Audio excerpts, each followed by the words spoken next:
overnight and yesterday. If that goes, it could be kaput. This is why I never say things like, I'm only going long. There's always a direction in the market that can surprise you, and you want to have ideas in both directions and be able to take those plays. But it's time to head to How to Trade. We'll be back. I'll be back for the lesson of the day at noon, and we'll be back at 2 o'clock to wrap up this week. Wow. For now, let's go to Sharif and Adara.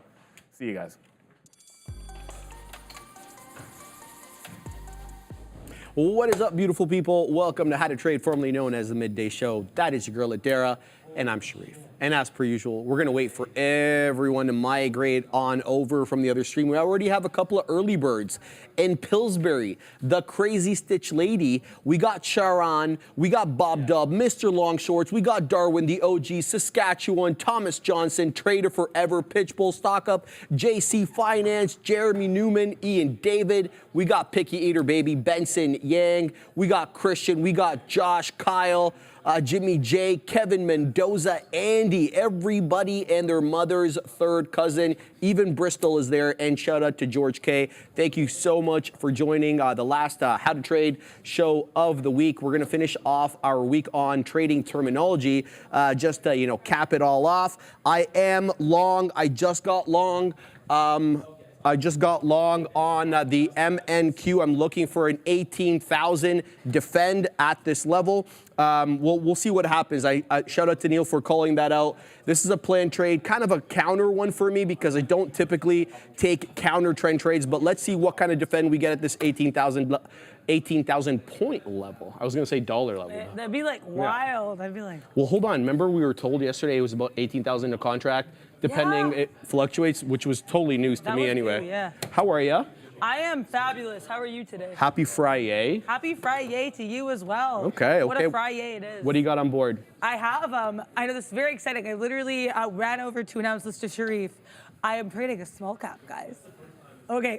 Oh my goodness. A little bit more nervous than that smile implies, but that's okay. I really got in. As Sean said, a scared trader is an efficient trader, and we are really trying to be more efficient and less deficient, especially in this 2024, as I am learning and growing, hopefully growing in the sim, right? So basically, if we break below $2 and getting out of this pretty small position, initially got in at this 214 area with the intention to add at this 207, which I chose because look at where we had that little area here earlier, right?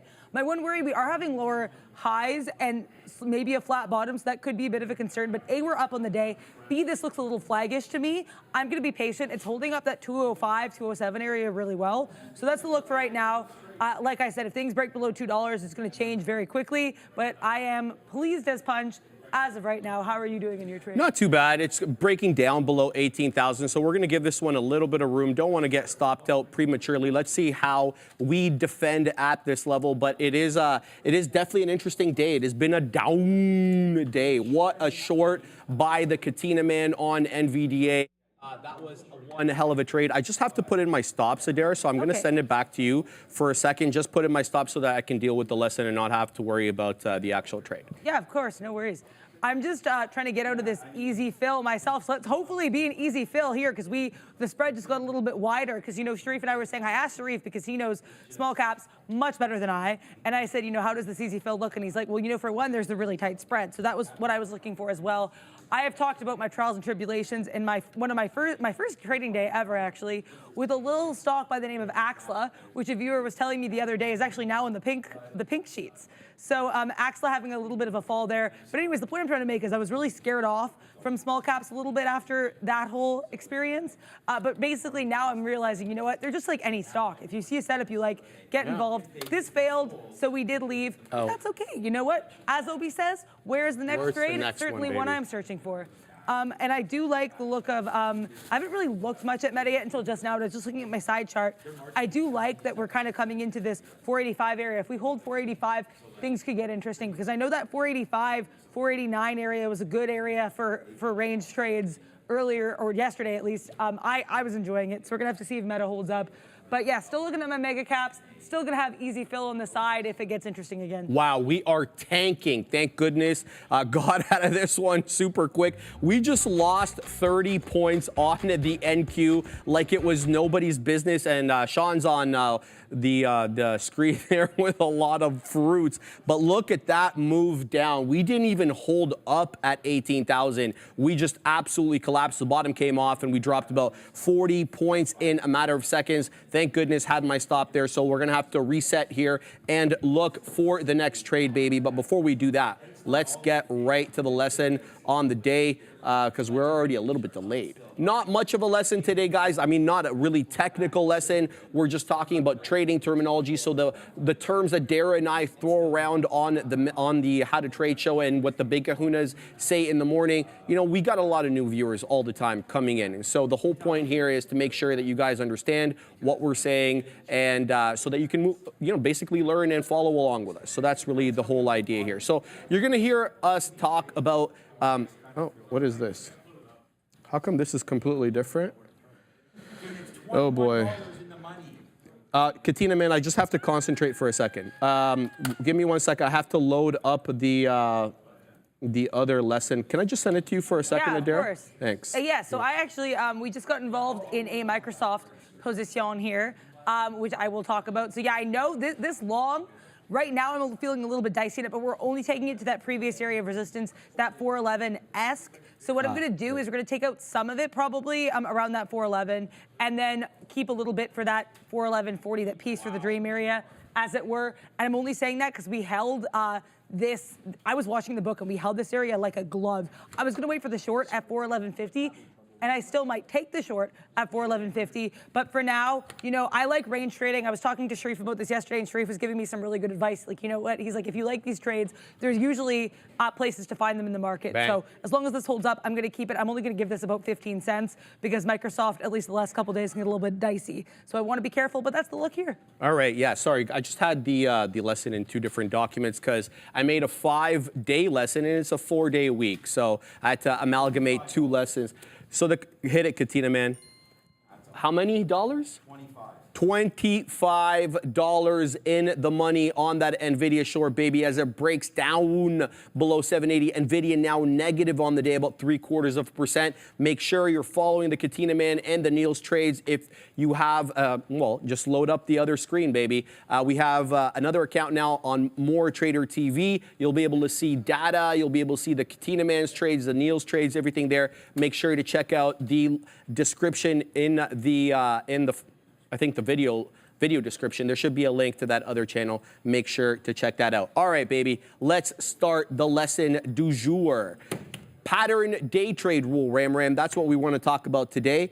This is basically a U.S. regulation. When we talk about PDT or the pattern day trading rule, we're talking about a U.S. regulation that applies to individual traders who make more than 4 trades within a 5 business day period over a rolling 90-day period while maintaining less than $25,000 in their account. That was a mouthful. So you make more than 4 trades within a 5 business day period within the span of 90 days, and you have less than $25,000 US in your account. You'll be subject to a maximum amount of trades per week, and that's the pattern day trade rule. So if you fall under the PDT, you face restrictions like increased margin requirements and potentially limiting your leverage and day trading activity. So make sure if you want to day trade, you know, I know there's ways to circumvent the PDT rule by having multiple accounts,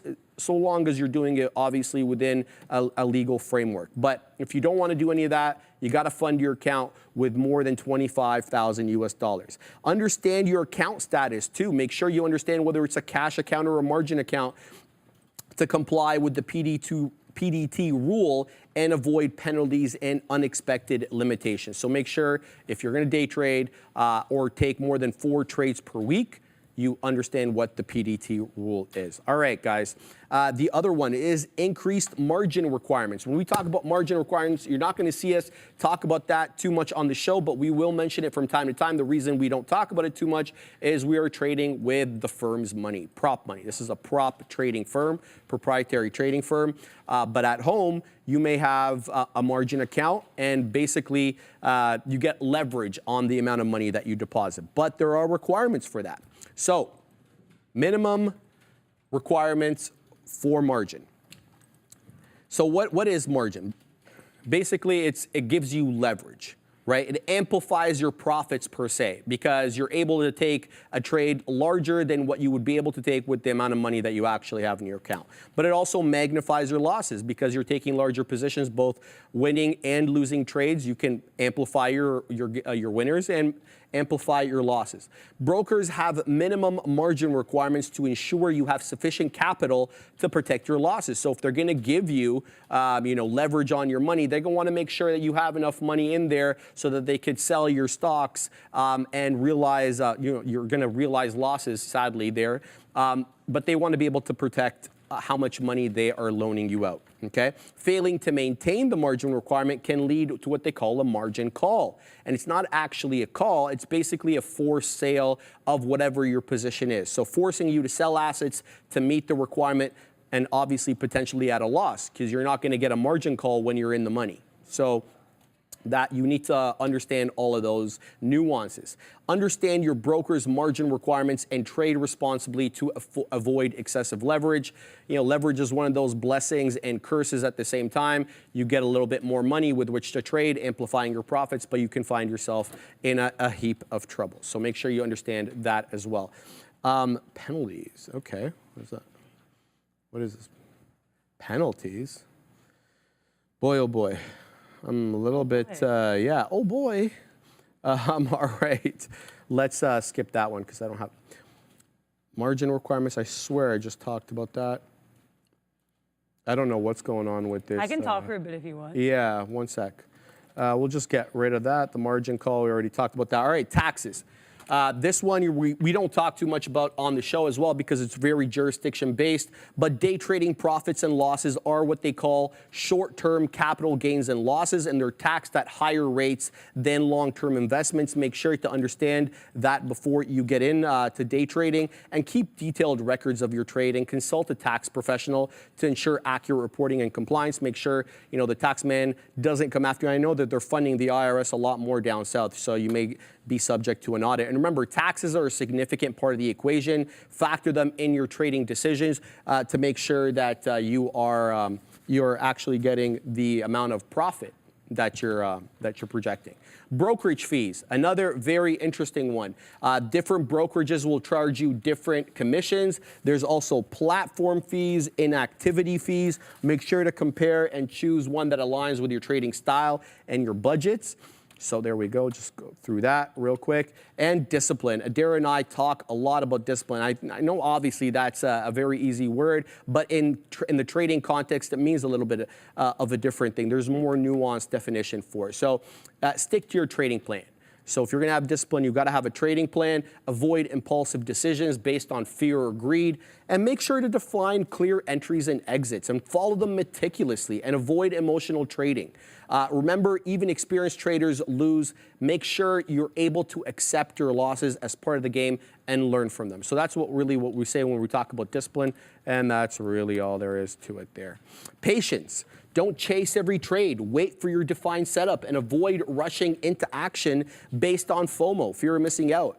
Understand that a successful trading plan often requires waiting for the right opportunity and not immediate action, and practice patience, baby, in other areas of your life to have that, move on over to your day trading. If you're patient in other aspects of your life, you're likely to be a patient day trader as well. So basic stuff today, Dara. I know most people know this, but good to reiterate. Yeah, and I honestly think that patience thing is a huge thing I'm still learning. And I think too, Neil was saying this earlier as well, Sean was saying this, a lot of what your personality is can impact your trading style. So as Sharif was talking about this to me when I first started in the midday, I am a little bit more of a speedier person in terms of like a short term. Like I can have long-term patience, but not short-term. So I like these shorter-term scalps, right? So really, everyone's gonna have their own style, and it's about don't force yourself to do something that's not working for you, but also be willing to build up your patience and try new things. And I think that's one thing about trading that's really cool is every day get a whole brand new slate to try some new things and work and improve your plan in your trading. Yes, my take on that. Nice. Also, yeah, some people were asking about my Microsoft trade. risk management, we broke below my level. I got out. It is not glamorous, but it happened. I got involved in this Tesla long as well. So the reason there's a couple triangles hanging out here is because I did fat finger out the second I got in. And then I remembered I had this conversation with somebody in the chat once who was like, you know, if you get out, why don't you get back in? Because, you know, that's not part of your trading plan to fat finger out. And I was like, you know what? I agree with that, especially because this is basically, we were still around the level at which I got in. My entry might have been a little bit early. The plan here was to get out if we broke below that 193.50, but we're holding it pretty well. So that's where we're going to stay for now. The trades have been a bit dicier and a bit more frequent than I thought right now earlier today, but that's okay. It's a new dawn, it's a new day, and I'm feeling good. Shout out to Nina Simone and I guess also the Michael Bublé cover. I like that. How are you doing over here with Good, your trades? no trades at the moment, but let's look at the small cap gappers du jour. What, say again? Yes, Nina Simone. No one ever gives. Yeah, we gotta respect Nina Simone. I don't even know who that is, to be honest with you. Yeah, gotta look that up. Guys, let's look at LUNR here because this one was a big mover yesterday. Now it is moving again, and I watched this actually move after 8 o'clock yesterday. I was watching on my platform. There is a gateway called Blue Ocean that allows you to trade after 8 o'clock, and this thing, LUNR, was doing volume after 8 o'clock yesterday as a result of that moon landing successful drop there by an American company. So pumped about that. We'll see where that leads. Anyway, LUNR was trading below VWAP the entire day. It's still below the pre-market high. So that 14.25, it's got to break 14.25 for me to get interested. But it just took VWAP. It was having trouble with VWAP from basically 4 a.m. onwards. Couldn't get above that level. Now it's above it for the first time on the day. Forget about this over here. That's the institutional orders that come in at 8 a.m. Those don't count. All right, but now we are at that 1150 level. Technically, the high of the day is 1185. We made that right at the opening bell, and then huadunked all the way back down, breaking 10 bucks, but holding up at 9 1/3. So keeping an eye on this bad boy here, LUNR. Just broke through VWAP again. This could present us with good opportunities. What I want to see is, does it hold above this level, or are we going to get a perfunctory break of VWAP and then move right back down? So LUNR on watch today. And then the one that Adara was basically telling me, she came running from the desk. I did. And she's like, look, man, I don't trade small caps ever since Axla tainted me, but this one, EZFL, Ram, she likes this one. And basically, it's trading below VWAP now, but it was a good looker early on. We'll see if this one can reclaim VWAP at around 210 or 211 right now, showing up on my chart. Right now, trading at 186. We'll give this one another opportunity later. I had a good trade on this one. I'll show it to you in a second. AXTI, another small cap gapper du jour. This one did everything that I wanted, right? It had a definable pre-market high at $3.50, and then it absolutely shot up there at the bell, going to 485. So this did everything right. It was above VWAP, broke the pre-market high, yada, yada, yada. Now, though, sadly, it's giving up the ghost. It may not be the day for small cappers. VWAP on my charts at 402. This is trading at 392. So it's now broken down below VWAP. That makes it untradeable for me. We're going to have to watch and see, does this opportunity, does this stock give us an opportunity later in the afternoon for that VWAP hold high of daybreak that that trade that we have on the small cap gappers. So we'll watch that. And then obviously I'm keeping an eye on Square. I'm keeping an eye on Carvana. They're both selling off a little bit right now, so nothing for me to report there. But last but not least, there's this other small cap gapper called MNPR, and I don't have the deets on it, so let me just load it up real quick here. Yeah, you always know the names. Monopar Therapeutics, $22.5 million market cap. The float on this one, 5.8 million shares, so small but not micro. This also did what I wanted, right? It had a definable pre-market level, a high at $1.50 that it printed at 8:30, and it broke that high after the bell. It was holding above VWAP, but now it's kind of fighting with VWAP. Was trading much below it here at $1.37. While VWAP was at $1.50, it's now breaking back above. This one might give us opportunities. MNPR. I'm keeping these all on my side charts there. So we'll see. Hopefully, we can bamboozle a trade into one of these. Yeah, lots of small caps running today. Like, you know, there's a lot of small caps when I'm even like small cap time, and I generally trade mega caps and then sometimes the GLP ones. So a bit of a different day too. When you know lots of things are moving when I'm looking at a small cap. But no, in all seriousness, so many good looks today on the market. I'm just trying to find the right one for me. And right now, in terms of like my enjoyment of ranges and previous levels, I do like this Tesla. I did this, excuse the messiness of this chart because I have so many triangles left, right, and center. I've somehow already been way too involved in this name. I basically got out of that at that 193.50 area earlier because I should have been where I got in once we like came back to that area because I was really looking for that hold. We failed it, I got out, but then we held it, we bounced back up. I like the 194 entry still, and I think we're looking like we're gonna make hopefully some progress to the upside. Not hopium, just what I'm seeing right now, although I apologize, my chart is a little bit marred by all of these triangles, because I did fat finger out of one of them, so there's more triangles than there really should be. But that's okay. 194.50, my first out here, just because that was that area we had the earlier pop, and then a little bit of consolidation. I'm gonna save a piece with the dream around that 195, 195.50 area between VWAP. We'll see if we get there. If you come back to 194 and we hold it, I'm gonna reload. If we hold 193.50, I'm gonna reload. If not, I'm getting out 193.50. That is the thesis for this trade. And I always, I'm always trying to really talk through and explain why I'm taking these trades, especially as I learn, because, just kind of explain it. Everybody's gonna have their own approach to trades, and this is just, kind of what I'm looking at and why. Also, NVIDIA, I do like the concept of a short off the 9 EMA. That was, this is kind of a strategy I've been trying to do more, like trading things based on what they do with the 9 EMA, because I think, not always, of course, but sometimes that can kind of be an interesting level. I know that Tesla short that we had on, I want to say, Wednesday, that worked out well, and that was really just watching the 9 EMA. So kind of interested in that. NVIDIA, I like, the concept every time we get here, we bounce. And I'm specifically going to be watching that 787 level, what we do here. If we reject it, we might take this one to the downside. Down. Yeah. I like how we all have different ways of saying it too. Like Sean's just like down, and you add a little bit of like howling or something. Yeah. I absolutely love it. You and I howl. But yeah, so I think I think the NVIDIA is a decent look, depending on what the book says. I will not be able to trade it as proficiently as the Katina Man, but I'm going to see what we can do here. Also, Zion Lala asking a question I'd like to answer. I have a question. Do you average in your trade? Do you go in the trade at once and get out? It depends. I've been doing more DCAing lately, but it's always going to be planned. So it's like whatever area I like. So basically this Tesla, like I said, I'm considering averaging in, depending on what we do with that 193.50, or if we hold 194 again. Right now, though, I'm comfortable with the amount of shares I have. And like honestly, like I said, it's always going to be about the planned DCAs. Like if I go punch on all willy-nilly, that's where things might get dicey. But what I always like to do is give myself the option. So built into my trading plan, with some exceptions, there's usually going to be some option of, hey, if X happens, we're going to add Y amount of shares. X marks the spot, baby. Speaking of X, there you go, right on the platform there. All right, I'm keeping my eye on LUNR, but I did get into this position now on MNPR. The position board will update hopefully soon.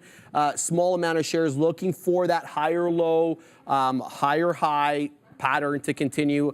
Probably better to show you on the 5-minute. We're going to look at some large caps in a second. We didn't do our large cap review, but MNPR putting in higher lows and higher highs. So there you got the big boy Hwadunk on the 1 3/4 touch. We hold up at the 1 1/3. And now we're doing the dance with no pants here at VWAP, trying to break above it. And we also have that $0.50 with which to contend. It's $1.50 right there. So we're going to see if we can try to curl up off that 1 1/3 hold. The line in the sand on this bad boy, though, is going to be a new low. So if this prints below that 135, 134 area, that's the end of the trade, and we'll take the L on this bad boy. We're going to look, see if we can catch MNPR curling back up. No other small cappers that I like, save and except for LUNR. If it holds VWAP here, I may have to break my rule about, waiting for that pre-market high at 14 1/3 to break, because if it holds VWAP and prints a new high above this 11 3/4, I will probably want to get in this trade here for a long. So we'll have to watch and see what LUNR does, but I do like a VWAP hold long on this bad boy, despite the fact, again, it is not above the pre-market high. All right, let's look at big tech. I mean, everything was really headed down here. You had some strength initially with Amazon. You know, Amazon moved up into pivot resistance 1. Meta also did a move into pivot resistance 1, but now it's trying to hold up at the pivots itself. Meta's the top left chart there. Softies on the way down, Apple's on the way down, Google, obviously, you know, but the NVIDIA holding 780, it looks like now bouncing at 787. So that might be an interesting long here on NVDA, maybe back to 800. So that's the look there. We also broke 18,000 quite aggressively on the NQ. I got rinsed on that trade, took a bit of an L, but thankfully was able to get in the stop quickly before it descended even more. That would have been like a 50-point loser on that bad boy. So keeping an eye on these large caps. I do like a possible NVIDIA bounce here, especially if it makes another new 5-minute candle to make a new high. Let's pull up NVIDIA. You saw the Katina man in $100 winner on this bad boy today. No, it was not 100, but you know what I mean. It was a big boy winner. Anyway, it looks like it's finding its footing right now. No surprise that it's finding its footing here at 780. The reason is, well, that's awfully close to yesterday's close. So yesterday's close was 784. Yep. And then we also have pivots right at that 780. That's the pivot point. The green dotted line on my chart, that's pivot points. And then you have 3 kind of bottoming tail candles showing the intention for this one to curl back up. So great look here for NVDA. You could possibly get a move back into 800. There's also VWAP at 802.50. So NVDA looking like it's providing some opportunities at the moment. We may have to bamboozle a trade into this Adara. Yeah, I just tried to short this NVIDIA, really, really small position. I want to clarify, teeny tiny position. It was working for a couple seconds there, and then like I was really watching for what we did at 789. We held 789. I said buy. So I gave it about, I think like $1.50, $2 there. Really, really, really small position. And like I said, it was really just because I was watching in the book. We hit that 787, failed. We hit it again, we failed. That's when I punched in. We failed it one more time. Then we came back up with a viciousness, with a swiftness, what have you. That's okay. I'm going to keep my eye on it, but I think Sharif's right, especially with the pivot points, because the pivot points do seem to have a very interesting relationship with some of these stocks. So very much worth respecting. If I get back in this, it's going to have to be a lot scalpier. I'm going to have to be punching in and out like a little, I don't know, a ninja. Getting in and out of this trade, because if I had done that, it might have been okay. That's neither here nor there. Where's the next trade? Still in the Tesla long. Not pleased as punch, but I'm not displeased as punch either. It's just kind of a trade. You know, I have nothing on this. It's working out so far. We're going to see how it goes. Always trying to be nimble, always trying to be quick and see what's happening here and watching these candlesticks. Bang. There we go, to reference a children's nursery rhyme, I guess. Also, Rivian, the Shim King, and a couple other people in the chat earlier as well mentioning Rivian. Okay, this is kind of interesting. So we had that massive move to the downside, trying to curl back up here. If we kind of decisively break above this earlier pop of 1040, and then a break above VWAP into this, like it's 1050 area, this could be interesting. It's not really the type of stock I trade usually because I like my mega caps. Although I did just trade Easy Fill earlier, so maybe we'll diversify it. Maybe we'll try Rivian. We're gonna have to see what it gives us. But I think this kind of curled bottom is a little bit interesting. As Shim King put it, Rivian is sneaking. So I think, yeah, that's pretty funny. Yeah, Joanna Brewster, thank you. Yeah, I mean, I thought of the nursery rhyme, and candlesticks are actually, what we're doing. We're looking at candlesticks on the market, so why not? Also, Magic Mike mentioning PLTR long from here. So let's talk about Palantir, a stock that Sean trades quite a lot. Oh, yeah.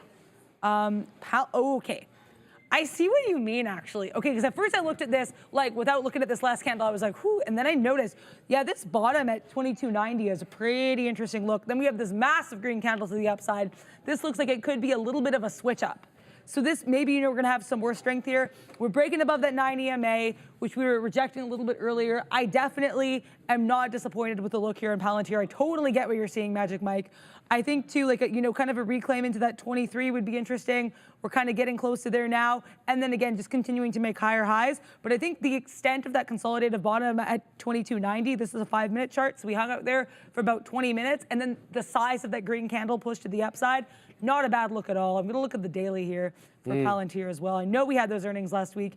Okay, yeah, I mean, the daily level, we're just kind of topping and turning this whole week. But I think that 2350, should we make it, could be interesting. That's around where both the VWAP and the 9 EMA are right now.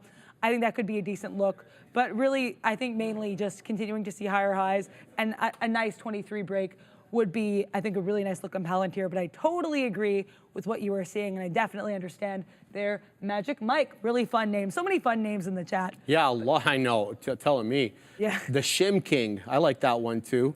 The Shim King. Shout out to you. Rivian through VWAP. They say. Okay. Well, there we go. It's about a little bit above $10. Let's pull up RIVN on the side chart over here.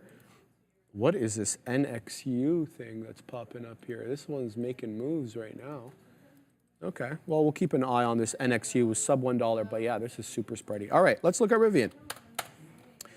Yeah, there down goes Rivian, and it comes right into VWAP again. So this is an interesting area of resistance here on Rivian. If you're looking to re-up your shorts, keep your eye on this area that it's coming up into. That's about that 1045 area after that big move down. Rivian continues to bleed south, but it is coming into that key level of resistance. Let's watch to see if it presents you with a shortable opportunity. All right, with respect to my trades, about 3 pennies out of the money on this MNPR as it continues to dance with VWAP. And then we got a little bit excited. I got long LUNR, even though it was below VWAP, and I paid the price for it. There you go. So I ended up getting stopped out. I kept a very tight stop. It was below this new low over here. So this one, we're out of LUNR. We'll let that one go. We were supposed to be into it to begin with because it did meet our rules. But I'm like, hey, you know, we landed on the moon. Maybe there's something there. No, there isn't. Stick to your rules, people, because I didn't stick to mine, and there you go.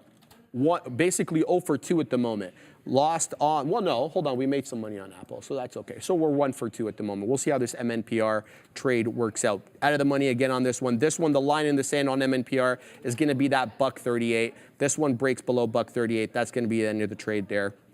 We'll look for some other stuff that's moving. Right now, I'm not liking anything. I'm keeping my eye on big tech. I'm seeing a possible double bottom here on TSLA. We got a great double bottom yesterday. Look at this double bottom from yesterday on Tesla. This was a look. It was a much more hammer candle, bottoming tail candle than we have on the day. Looks like it's holding up aggressively at that 193.50. There's a buyer, obviously, at that level. All the wicks into that 193.50 have been bought up, and it looks like it's making its way up through that 194.50 now. So $1 off the bottom, still south of VWAP, and still hasn't broken that neckline at 195.50. So Tesla, possible double bottom here, but who knows? Pack your patience on this one because it's not moving as aggressively on the day. We also have declining volume on Tesla, which is normal for the midday. So we'll keep an eye on that one. I do like a possible double bottom on Tesla. But I think the other trade that we need to keep an eye on is the future.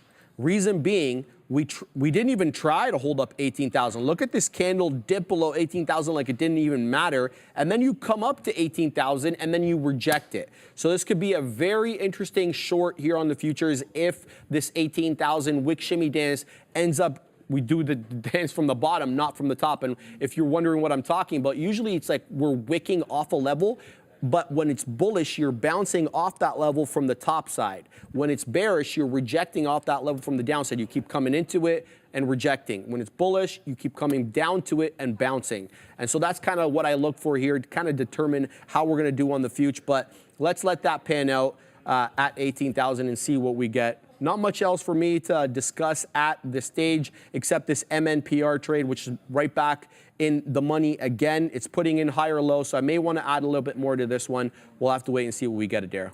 Yeah, I mean, certainly we've been getting a lot today. I totally concur with that Tesla double bottom. That's why I initially got in this one, although, like I said, a couple fat fingers and an early entry later, we are here in the Tesla long. I did take out part of the position at 194.50. You got to laugh about stuff, right? Of course. For sure. So, yeah, we did after some questionable, dicey, fat finger moments, as you can see hanging out here in the 3-minute chart. We ended up getting a successful long. Well, okay, successful is a strong word. That's a great We're trade, out part of the position. Thank you so much. Yeah, I got part of that at the 194.50 because that was a previous area of chop and churn. We chopped and churned for a couple minutes longer. Now we're picking up. I'm getting out of this right below VWAP. I believe I have it set 194.95. Yes, I do. So we're going to try to be getting this here at 194.95. Also, side note, I still think it's so funny that you, Sean, and I all got out of Meta at 74s yesterday. Yeah, that was nuts. Like, so for context, for anyone who wasn't here yesterday, so I was, you know,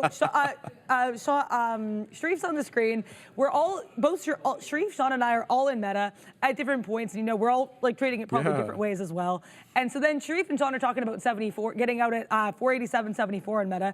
I'm, you know, trying to get out as well. I'm not really realizing what level. Then all of a sudden I realize, they're like, wait, you guys are saying 74s. And they're like, yeah. I'm like, oh, I just got out of Meta 74s as well. So pretty funny that all three of us would get out of Meta at the exact same decimal point. That's just what I was laughing about there. But yeah, love it. Strange karma, strange moves on the trading floor. Right now, Tesla's hanging out. Also, I'm pretty pleased this punch with this little baby NVIDIA scalp. We got it at 790 for the short, teeny tiny position, got out 789. We wasted no time. The punches were, I mean, you have to be swift with this NVIDIA, because I do agree with you, Sharif. I think this one is a long. We certainly saw a bit of a reversal here coming off that 780, but I was like, you know what? We here that, it goes. Yeah, whoo. Pop Dang. it. Yeah, pam. I can't say it, but yeah, I mean, we're certainly pumping in NVIDIA. Congratulations to anybody who had this short. Congratulations to anybody who had that long. Fantastic look. Just pleased as punch for this whole community, because there's been so many interesting and crazy trading opportunities this whole week that we're just trying to take advantage of and hopefully, you know, shine some light on some of the movers of the day. What are you looking at? Just TSLA? got into Tesla, small positions today, right? We'll see what we get on this bad boy. Looking for that continuation up, possibly into 195. 194 is my line in the sand. It's got to hold 194. Otherwise, we'll get out on this bad boy. But yeah, looking for that move up. We're up again above 18,000 on the future. I don't want to say, you know, that we're going to start moving up here, especially since we're below VWAP. So I really want to see, number one, how we do once we get to yesterday's close, which is around 18,050. That also happens to be very much near VWAP at around 5-point difference between the closing print on yesterday's NQ close and where VWAP is right now. So we'll see if there is a resistance area near this 18,050 area. If there is, it may be an interesting short on any of these Mag 7 names. So we'll have to wait and see what the NQ gives us and what these Mag 7 names do. I mean, you've got some curling up here. You got Google, you got NVIDIA curling up. Not much, well, not much on Apple. You got, I would say, a dead cat bounce off resistance support level 1 on pivots. You got Meta finding its footing at these levels, 483 hold. Now it's back up into 486. So possible move up here on the Mag 7 names. We'll participate in this Tesla long to see what it gives us. With respect to MNPR, it's looking like it's, you know, really dropping off in volume, and that's not good if you're long these names. So we're like 2 pennies out of the money here on MNPR. I may just cut this trade if it doesn't start going, because usually when these things really slow down, a short sell will come in and really push this down, or you know, it could be the other way. Somebody could come in and propel this upward. But from my experience, when the volume drops off, typically it's a recipe for the bottom to drop off these small cap gappers. And I don't want to be part of that, to be quite honest with you. So I may look to cut that short. But the position I'm really concentrating right now on is TSLA. Let's see if we can get that 195 touch where VWAP is hanging out at the moment. Adara. Yeah, we're both hanging out in the Cybertruck. Lately, we've been like in the same trades more than usual, which is pretty funny. With that. Yeah, so am I. So am I. That Meta was so funny yesterday as well, with everyone being in Meta. Also, I got into a short on Microsoft, and I want to talk about this. So I had that long earlier. We were kind of flirting with that level. I got out, you know, just kind of a boring, we broke below my level of interest, I left type situation. But I like this range we're seeing where we keep kind of getting to this 410, 60, and then curling back down. I am setting my profit target for the bottom of that range, so 410 20s, a little bit of a larger position, just because, you know, part of scalping is taking slightly larger size. We've watched this range hold up a couple times, so I feel a little bit more comfortable doing so. But even then, the position's still not huge, guys. I'm going to be really honest, but it's just a little bit bigger for me, a little bit outside of my personal comfort zone. If we get above that 410. 70 area, 410.75, so we're going to be giving it about 15, 20 pennies. We're going to be out of this Microsoft. So hopefully it looks like we're coming into that area of exit for me. So we're going to have to see how that goes there. Looks like we could be getting a fill. I feel like an auctioneer right now. Oh, Meta, 410.20s, 410.20. Nah, I'm not. Or sorry, Microsoft. I'm not even in Meta. Let's look at Meta now, actually, because I did mention Meta. Yeah, Meta, not too much happening right now. We did have a bit of a bounce off that 484 area, kind of coming back in and curling. We'll see if there's a pop off of that 9 EMA. So if we do, that could be an interesting trade. Looks like we got filled on Microsoft, so I'm pleased as punch about that. Nothing to report on Tesla. There was also something I was seeing in the chat that I found interesting with regard. Oh yeah, Kun Chin Lee. NVIDIA needs to break 796 first before it can reach 800. Didn't manage to break 796 just now. That was a couple minutes ago, and since then I would concur we've really been struggling with that 796. I've been watching that on my side chart. We keep kind of waffling around that level. So yeah, and then we go back down. Now we're heading to 794. So this NVIDIA has been very interesting. Yeah, Cameron putting it really well. NVIDIA behaves so bad. Unexpected move this morning. Yeah, I honestly just think it's been really, really quickly. I would argue this one always moves kind of quickly, but it seems to be moving in an even more expedited fashion as of late. Probably still feeling that earnings hype. Yeah, this NVIDIA move, whew, up, down, all around. So much to say. Thank you very much, Rock Doc. Much appreciated there with the Microsoft trade. Yeah, it's really just, I saw a range, trying to get involved, trying to, participate, not anticipate, doing the best I can with that. As I learn. Also, ARM, I have up on my side chart, because yesterday we had a couple ARM type of trades. Casey saying just have to understand NVIDIA. Yeah, I mean, I think certainly NVIDIA speaks her own unique language, and her book moves very, very quickly. So I totally see what you mean there. NVIDIA, Tesla a little bit too, we call it stressful for a reason, but Tesla and NVIDIA certainly speaking their own languages a little bit there. ARM, yeah, ARM, I like the slightly lower high. This could be a short, but the only thing that worries me as well is we are having higher lows on ARM as well. So I'd have to be very cognizant. This could get a little compression-y, a little bit compressed, to use an actual word. But, even taking this down to VWAP at that 132, perhaps, may chance. I might want one more red 3-minute candle before I get involved. But yeah, lots of stuff to trade, just trying to find the right options for myself. Tesla now at that 194.20. Yeah. Like I said, I'm okay staying with this. I'm going to see what we do at 194 and then 193.50. Yeah, that's where my line in the sand is as well. I'll see if we can, depending on how we do here and where the candles start basing and curling, guys, we could possibly look to add into Tesla. Guys, thank you. We could possibly look to add into Tesla at this level, but this one is coming down quite aggressively here. So let's watch what we do at 194. 194 is going to be my line in the sand, though. But I would like to add to this position, but it's got to give me a reason to add. I need to see it basing and curling. If it doesn't, I'm just going to let this bad boy go and we'll look for the next trade. But what I'm seeing on NVIDIA are these bottoming tail candles that's showing a lot of aggressive buying. So this might be an interesting look at NVIDIA right now as we do approach that 800. Look at these bottoming tail candles where, we have an aggressive move up and then you get a couple of candles of indecision here. This could be actually a doji candle signaling, the turn. So I was expecting the turn more around 800 or around VWAP, but at this level, this could be the turn here on NVIDIA. So keep your eye out if you are along this name, because it could kind of be the end of that as the futures now dip back into 18,000. Let's go ahead and add a little bit here, and then we'll see what we get on TSLA. It looks like this one is going to break 194, so we're probably going to have to adjust our stop at there. Yeah, I mean, I concur. I got in at 194.01s, and I did get out part of the position, right? But like I said, initially I was going to say that 193.50 was going to be my area. What makes me nervous now, though, is this could get flat bottom breakish. And I say that because, look, we had this bottom of 193.50. We had a lower high. We had some fat fingers over here. No, I'm joking. I'm not, but I am. I'm out. But yeah, I'm going to have to get out of this as well, just because sometimes you have to adapt your plan. I keep quoting Michael Scott from The Office with this one, but adapt, react, readapt, act. That kind of is trading in a nutshell. A little bit. In a way, right? Which is kind of a funny quote for me to use, but I think that's an interesting look. Picky Eater saying it looks like a head and shoulders on Tesla in the 5-minute. I kind of see what you mean. The shoulders a little bit lumpy, a little bit hunchback-esque. But that 194.50 rejection does make me a bit nervous indeed. I think I'm going to have to get out of this just flat for the rest of the position. Really, just kind of seeing what the opportunities are. It worked out okay. Now it's not. That's okay. We're going to have to change our minds up. This ARM short does look like it could be fruitful, though. So this is going to get a yes from me. Sorry, I got manically excited there. I apologize. Okay. Big, bright smile. But I think this is, I really do like this look here. And we're going to get involved in this short. We just got filled. So if we get above this, these wicks. Also, the other thing I like about this, too, beyond the actual pattern, is look at all these failed, these buyers overwhelming sellers. sellers overwhelming buyers, I apologize, at this 134.50, right? We have all of these failed wicks to the upside. If we have a break above that 134.50 area, I'm going to have to be out.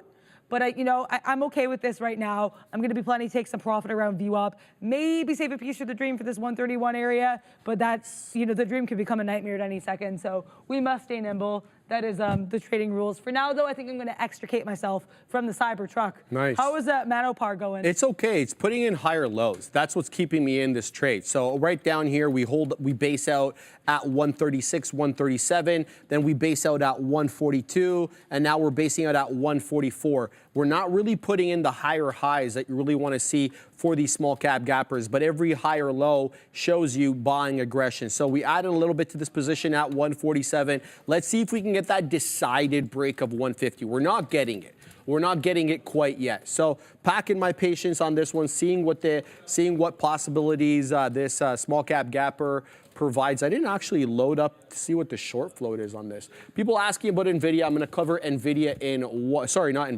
Carvana. I'll cover that in just one moment. Just want to check what the short float is on MNPR to see if we can possibly get a squeeze here. So we're going to use trade ideas, MNPR. Shout out to Michael Noss and his crew. Negligible short float, sadly, on MNPR, about a third, not even a third, a third of a percent of the float is shorted there, so really nothing that we need to concern ourselves with, not much of a short float there. American Truth, CRISP, CRSP, gene editing, curing cancer, $100 coming soon. Look, I was talking to my cousin about this. I think I mentioned this story yesterday about gene editing and how that could help, multiple conditions. She has multiple sclerosis, right? She has MS. So she was telling me about the technology and how that could help her condition. With respect to how it's trading on the day, I mean, it is down on the day. CRSP. Let's pull up what it is doing. Goodness, this computer is going to drive me nuts. CRSP. It's down about 3%, 2.92%. It's up, though, on the year about 34%. So it's a good look on the year. Let's look at the daily here for CRSP. Yeah, there you go. I mean, essentially since the end of October when everything started to pump up, we have been up and to the right. Since the end of October, though, how much did we gain? We gained around, from those late October bottoms to the high over here, about 140%.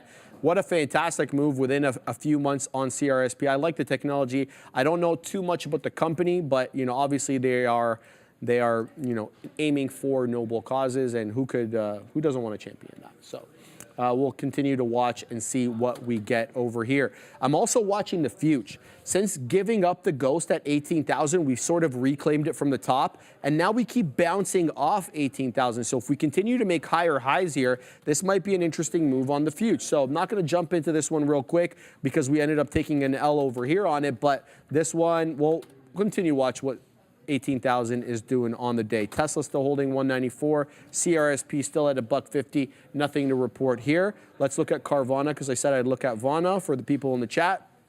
Look, Vana, what a move up yesterday. Who can complain about that move on Vana? But it's not CVNA. It's not really doing anything at the moment, right? It's below VWAP. We made a high there at 76 1/3. We keep stair-stepping down. So if you want to get short here on Vana, I mean, tread carefully. Obviously, there's a high short float, so you could get squeezed. But yeah, stair-stepping down here. If you're looking to get short, the area maybe to wet your beak is the low of day at around 66.5. If you're looking at the pre-market low, that moves us down to 65 1/3. I personally don't want to take Vana long at the moment. We're seeing lower highs and lower lows. It is a downward channel here on CVNA. So maybe you can play the ranges there. Look to get short towards the upper trend line or get long towards the bottom trend line. That isn't my style of trading, but looks like, Vana giving up a little bit of the profit that it made yesterday. By the way, the closing print yesterday on Vana is $52.50. That is obviously before the earnings release came out in the aftermarket. But yeah, Vana, not for me at the moment. Adara. Yeah, no, I think Carvana, that wild move to the upside on that one for sure. Driving up very high there. Yeah, that wasn't very good. That's okay. Thank you. So shout out to Pillsbury in the chat for pointing out this beautiful range we have on our other big earnings name from yesterday, Block. So Block in this beautiful 80 to roughly 79 range. I'm trying to get involved at 79.09, which we keep flirting with and then not getting. So I'm a little bit sad. But hopefully this fill doesn't get blocked for too much longer because I do like this look. My out's going to be that 79.80 kind of area, or 78.80 for my stop, about 80 for my out. If we see areas of resistance along the way, we might piece some of it out. I would be mostly looking for that 79.6. So about a 50 penny, paper penny winner on that. But yeah, I like the look of this square. Thank you very much, Pillsbury, for pointing this one out. Just saying, hey, the range looks nice. And I hear nice range, I take a look at that range. Also, ARM is, I'm not strong on ARM in the market with this trade, but we're not getting, punched by ARM either here. Like I said, I'm going to be looking to see what we do around that 134.50-esque area. I like the 5-minute in this better, so I'm going to pull that up. We're more or less around my area of entry, though. We'll kind of get back to this area, come back down. I have a beak wetter set around 132s. I might actually move that up a little bit, though, because it looks like VWAP's a little bit higher, and I would like to take whatever profit I can get. Thank you, people. I don't know. I was going to say thank you, ma'am, and I was like, I don't know. 131, we might get some out. We're going to save a piece of the dream for 131 because that was where we had that earlier trough. And I really do like aiming previous areas of support and resistance for my areas of my ins and outs there. Also, I did get into SQ. Nothing to report there because I just talked about that trade, but please just punch. I'd be interested in reloading if we hold 79, but right now I have no reason to do so. Just seeing what this market gives us. This NVIDIA curl as well, around that at that 796 rejection that I think Kuhn pointed out in the chat, was a pretty, NVIDIA's not an NY, Dara. But yeah, it looks interesting. We could be bouncing off that 9 EMA though, so I'm gonna be very cognizant and see what happens there. Yeah, good look. I'm starting to think NVIDIA is short here, man. Because we may be giving up. Well, we'll see what we do on the future. We're really closely tied to that 18,000 point level. And then NVIDIA, what is this doing? How come it's doing that? Oh, because of this candle. These candles, they're going to be the bane of my existence. All right, we're going to have to adjust this. Otherwise, we really can't show you what I was looking for here. Yeah, I'm going to stay away from NVIDIA short at this point, especially with the futures really holding up above 18,000. I don't think that that's the right trade for me at this particular moment. I don't really have anything at the moment here except this MNPR. Looking at LUNR, that's not going to work for me. What else we got? What is everybody looking at in the chat? Let me know what you guys are looking at. KC said NVIDIA is okay as long as above 792 in my opinion. Yeah, there was a bit of a consolidation bottom there. That's a good point there. People are looking at Mara, NVIDIA. All right, well, let's have a look at Mara. Patty there? Yeah, Patty, what's the look on Mara right now? A lot of muckery, he says. So no good. No good on Mara. It's down about 2 1/3. It's down, it's up. Yeah, well, it's down 2.5 now, but up 1.5 since the bell. So take your money and go buy lunch. It's Friday. He says, take your money and go buy lunch. It's Friday. Let's have a look at Mara right now. It takes a second to load up on my screen here. I don't really know why, but we'll give this one a quick second to load up. Hugo wants me to look at HKD and UCAR. Oh my God, HKD still alive? My God. Yeah, it's alive. I know, Neil. I know. Yeah, Mara's on the way up here. Okay. So we've got a bit of a double bottom here at that 23.10, 23.05. I don't know if you really want to call that a double bottom because we were stair-stepping down with lower highs and lower lows. But there we go. We pop right back up, and now we're on our way to 24. We're doing the dance right now with 24. So let's see if we can get that stair step up here on Mara. The high of day is 24 1/3. So good look there. Yeah. It's still below, it's still very much an inside day. So looking at yesterday's price action, which basically ends right here and starts right here, we're basically ensconced by yesterday's price action. Yesterday, we got that 25.10 high, we got that 22.70 low, and we haven't done anything near that today.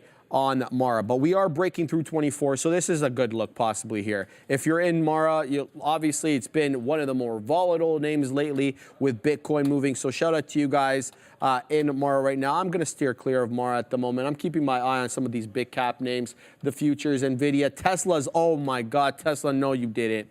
No, Tesla, why? So Tesla, that was me too. Tesla bamboozled us, TSLA. Yeah, right through. Look, and I literally got bottom wick again, Adair. Look at this. Look at this. I mean, that's just frustrating. It's hard, though. Yeah. This was a weird one. I That's totally okay. agree. But yeah, there you go. So you give this a little bit more room, and then you rock it up. So it's okay. 195 incoming, though, here on Tesla.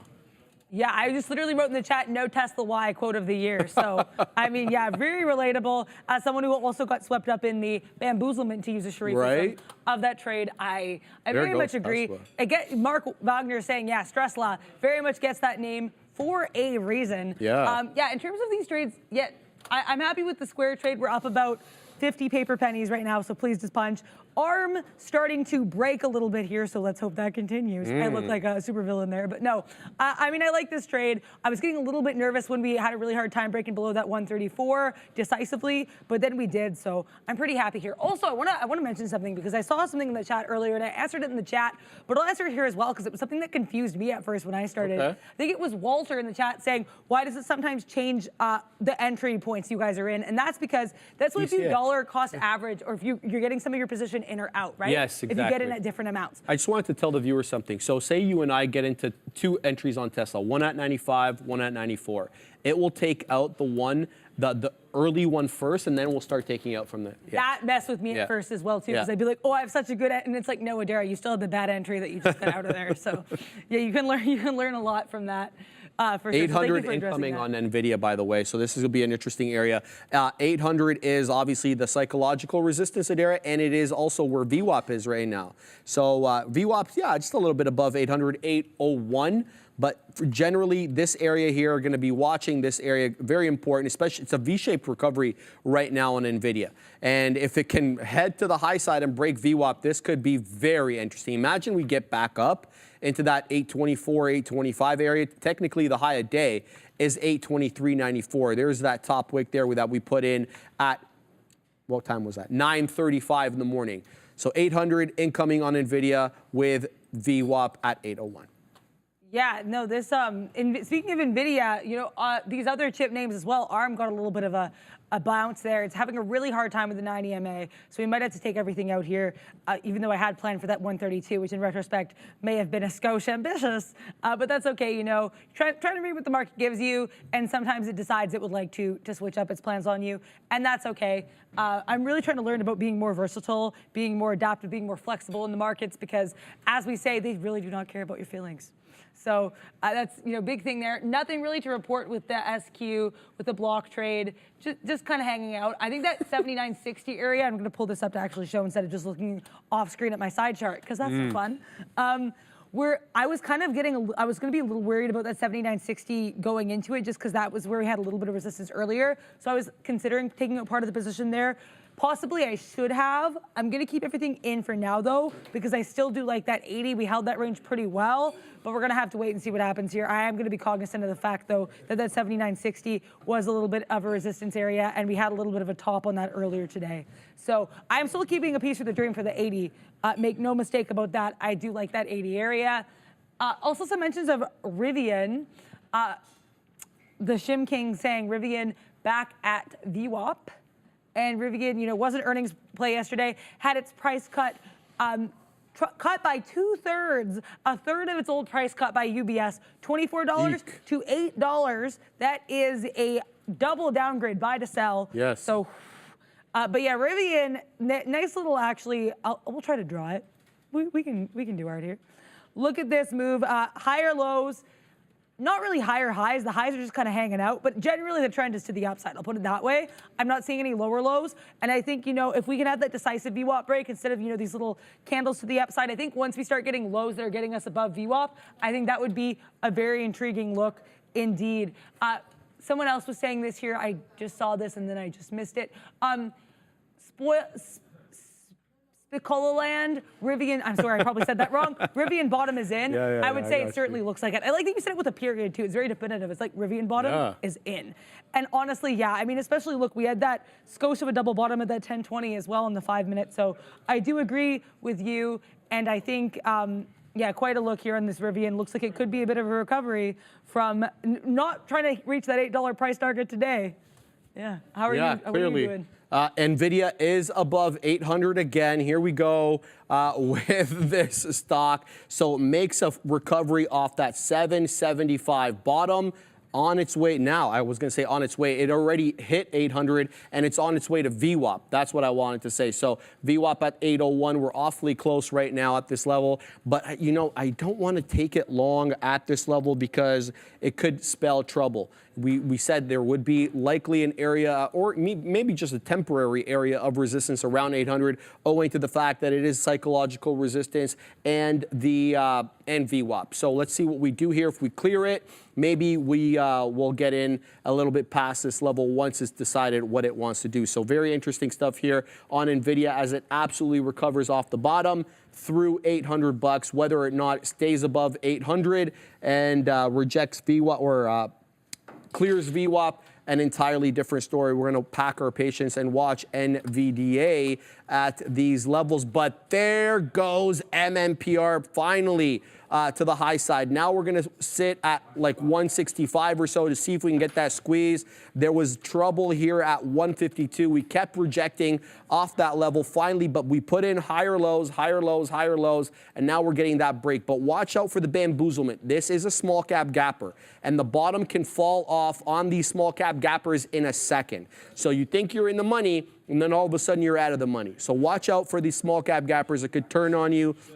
What I'd like to see ideally with this is it to hold up, to use 152 as support. So we knew that 152 was that key level of resistance. We weren't able to break above it since basically 1023. Then we break above it. Now we can actually hold on to it as a level of support. So decisions and things to keep an eye on going into the noon hour here on MNPR. Let's look at TSLA. TSLA still dancing here with that 195 area. Let's see what we get on that. But I really want to see if I can bamboozle a trade on NVDA. It is now on its way up into 801. NVIDIA is, for the moment, squeezing back upside, Adara.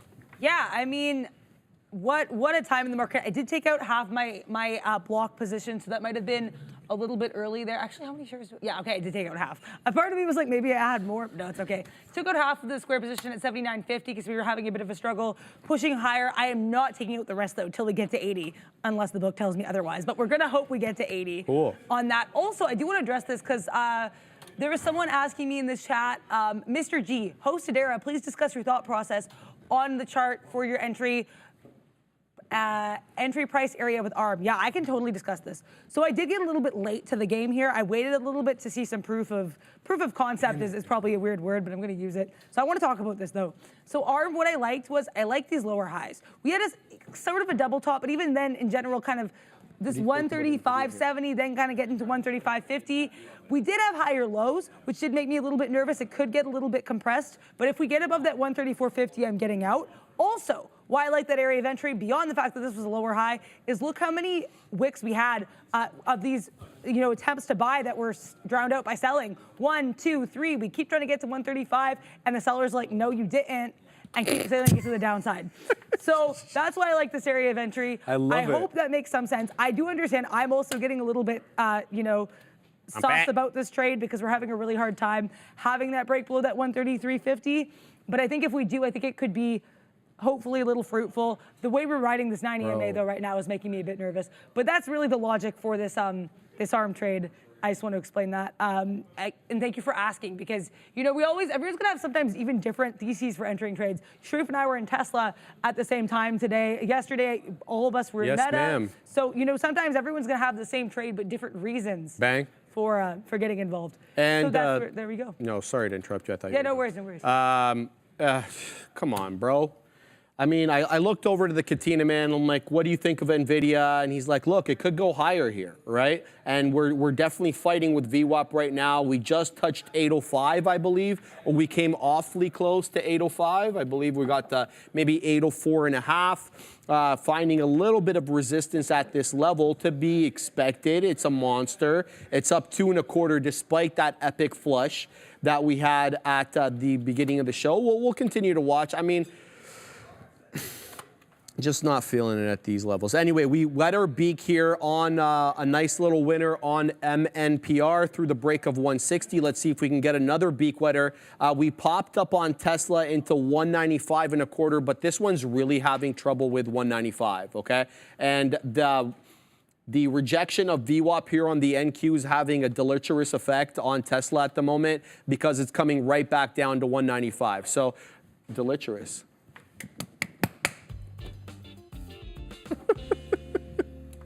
Yes. Hey, man, you dropped a good one yesterday. Which one did you drop yesterday? He forgot. I'm talking to Neil, by the way. Yeah, anyway, so Tesla is stressing me out. It is, as per usual, Stressla, baby. It is having trouble with 195, which also happens to be VWAP. And the issue with this is the reason I'm questioning this trade is because we're getting these topping tail candles through VWAP. And they don't look like they're being met with a lot of buying pressure. In fact, it looks like it's being met with selling pressure at this level, hence the topping tail through that key area of resistance. We'll talk more about that and some of these other small cappers when we are done the daily lesson with Neil. Did I get that right? Neil's lesson of the day. Neil's lesson of the day. All right, I got you. Welcome for your trading lesson of the day. If you're a trader, you have been in a slump, if you are in any kind of risk-taking or fast-paced environment, you know things aren't going to go 100% right, but when they go wrong, they can start to snowball. So how do you break a slump? There's nothing worse than feeling like you're in a rut and every trade you make has a deleterious effect on your overall P&L. So when you see that start to happen, you've got to take the right steps. It's all about identification. I cannot say this enough. If you're in a slump, if you have a rut of bad trades, you've got to figure out why. It's not as simple as my trades aren't working. If the end of your analysis is my trades aren't working, I give up, then you shouldn't be in the game. You've got to have that dedication to your craft to figure out what is going wrong and how am I going to fix it. So, if you've accepted the fact that you're in a slump or you've had a couple of slumps, the next thing you got to be able to do is say, what are the most common things for me? What is causing me a problem? The number one reason that I have seen traders in slumps is very simple. You're allocating capital to things that don't work for you in the first place. So if you're not tracking not just the symbols that you trade, but the actual trading setups that you do, and making sure that you're only taking things that are positive for you or putting capital to ones that are positive, that is your number one step. So think about when I lose on a trade, what is going wrong? I'm going to show you guys a little something for a trade, and ultimately, it wasn't one that worked. So first off, NVIDIA, here it is. It's making a power move to the upside. Trend ended up overall to the downside. So I'll give you an idea. It bounced once. I took a reload, and it did not work, and it curled. So bouncing off of VWAP right in here, it worked the first time for a couple of dollars, scalp into 15s, into the 20 level. But then when I reload it, it ends up losing. Now, I've got to be able to separate what are those two different trades. One of them is a breakout trade pulling back into VWAP and bouncing off VWAP, good to go the first time. Lower high gets put in and it doesn't hold. Those are two separate trades. One of them is with the trend. The other one is trend is not with you when it puts in that distinct lower high. So you've got to be able to differentiate between that and this. Like the thing about PanW is, okay, well look at this setup. Are these two things the same? No. PanW, when I took that trade, it's still a breakout trade that bounces off VWAP for a second salvo to the upside. It follows through. And so if you look at that secondary play, what did I not do on Pan W here? I don't get in this second time when it puts in the lower high. Why? Because that is not the same as the VWAP bounce before. That initial VWAP bounce and that second VWAP bounce off the lower high, those are two separate things. Notice it didn't work in NVIDIA. If you just categorize that as, oh, I'm taking VWAP bounce trades. Okay, if that's your one and done, you're gonna miss out on the why that trade didn't work. It's because the first bounce good, but when it put in a lower high and started to show you a downward trend, that second bounce not so good. So identify what is working and what isn't, and put the capital towards that first setup when it's still showing you that good edge. You're still with the trend, it's that initial bounce, but that one where it's trending against you and you're doing that rinse and repeat, that can just be stubbornness working in. So that is an example of differentiating between two trades that might look the same, but when you are allocating capital, you've got to recognize they're different. The number two reason why traders tend to be in slumps or find themselves in a lot of trouble, it's averaging in to losing trades. There's no question about it. Everybody knows this. If the trade is working, it's easy to see. If you like an idea and it goes against you and it's showing you signs that it's wrong and you're just adding to that position, that is a simple reason that you can be in a slump, because it's a little bit of a sense of stubbornness. So what you want to be able to look at here is, why am I in a trade? What is your reason for being in a trade? That's the first thing you should always ask yourself. And then after that, what is going to get me out? Where am I wrong? Because if you can't identify that, it's going to give you reasons to just say, take more, take more, take more, I'm right, the market's wrong, and then you're going to find yourself in trouble. This is an obvious thing when somebody is in a slump, because you start saying, whatever, I'll just get that hope set up. So what does it look like to be wrong on a trade, but have an idea where you're going to be wrong? I'll quickly show you one. Again, I want to be talking about losing trades, not winning trades, because when you're breaking out of a slump, you've got to identify a way not to lose and a way to lose less. What is my reason for taking ARM here? So it kind of looks like there's an upward trending stock. Why would you want to go short? So as this one is heading to the upside, I'm looking very specifically at the previous day's lower highs, double top at 135. That is my reason for looking into the short trade. I've identified my reason for being in. There is your spike, shy of the 135 and a little bit of weakness. It's a bit of a bullish setup. I do miss the initial entry. I can argue that that would have worked if I sat in front of it. Fair enough. You might have got a dollar trade out of that, but let's be real. It's still trending up as it goes into that level. So here's 2 points. One, I had a reason to get out, so I got out. Now, if I got this initial entry and was averaging into it, would it have worked out? Sure, it absolutely would have. But if this continues to go higher, remember, if it breaks away from that 135 and I don't identify a new reason to be in that trade, then you've just got to be able to take the L.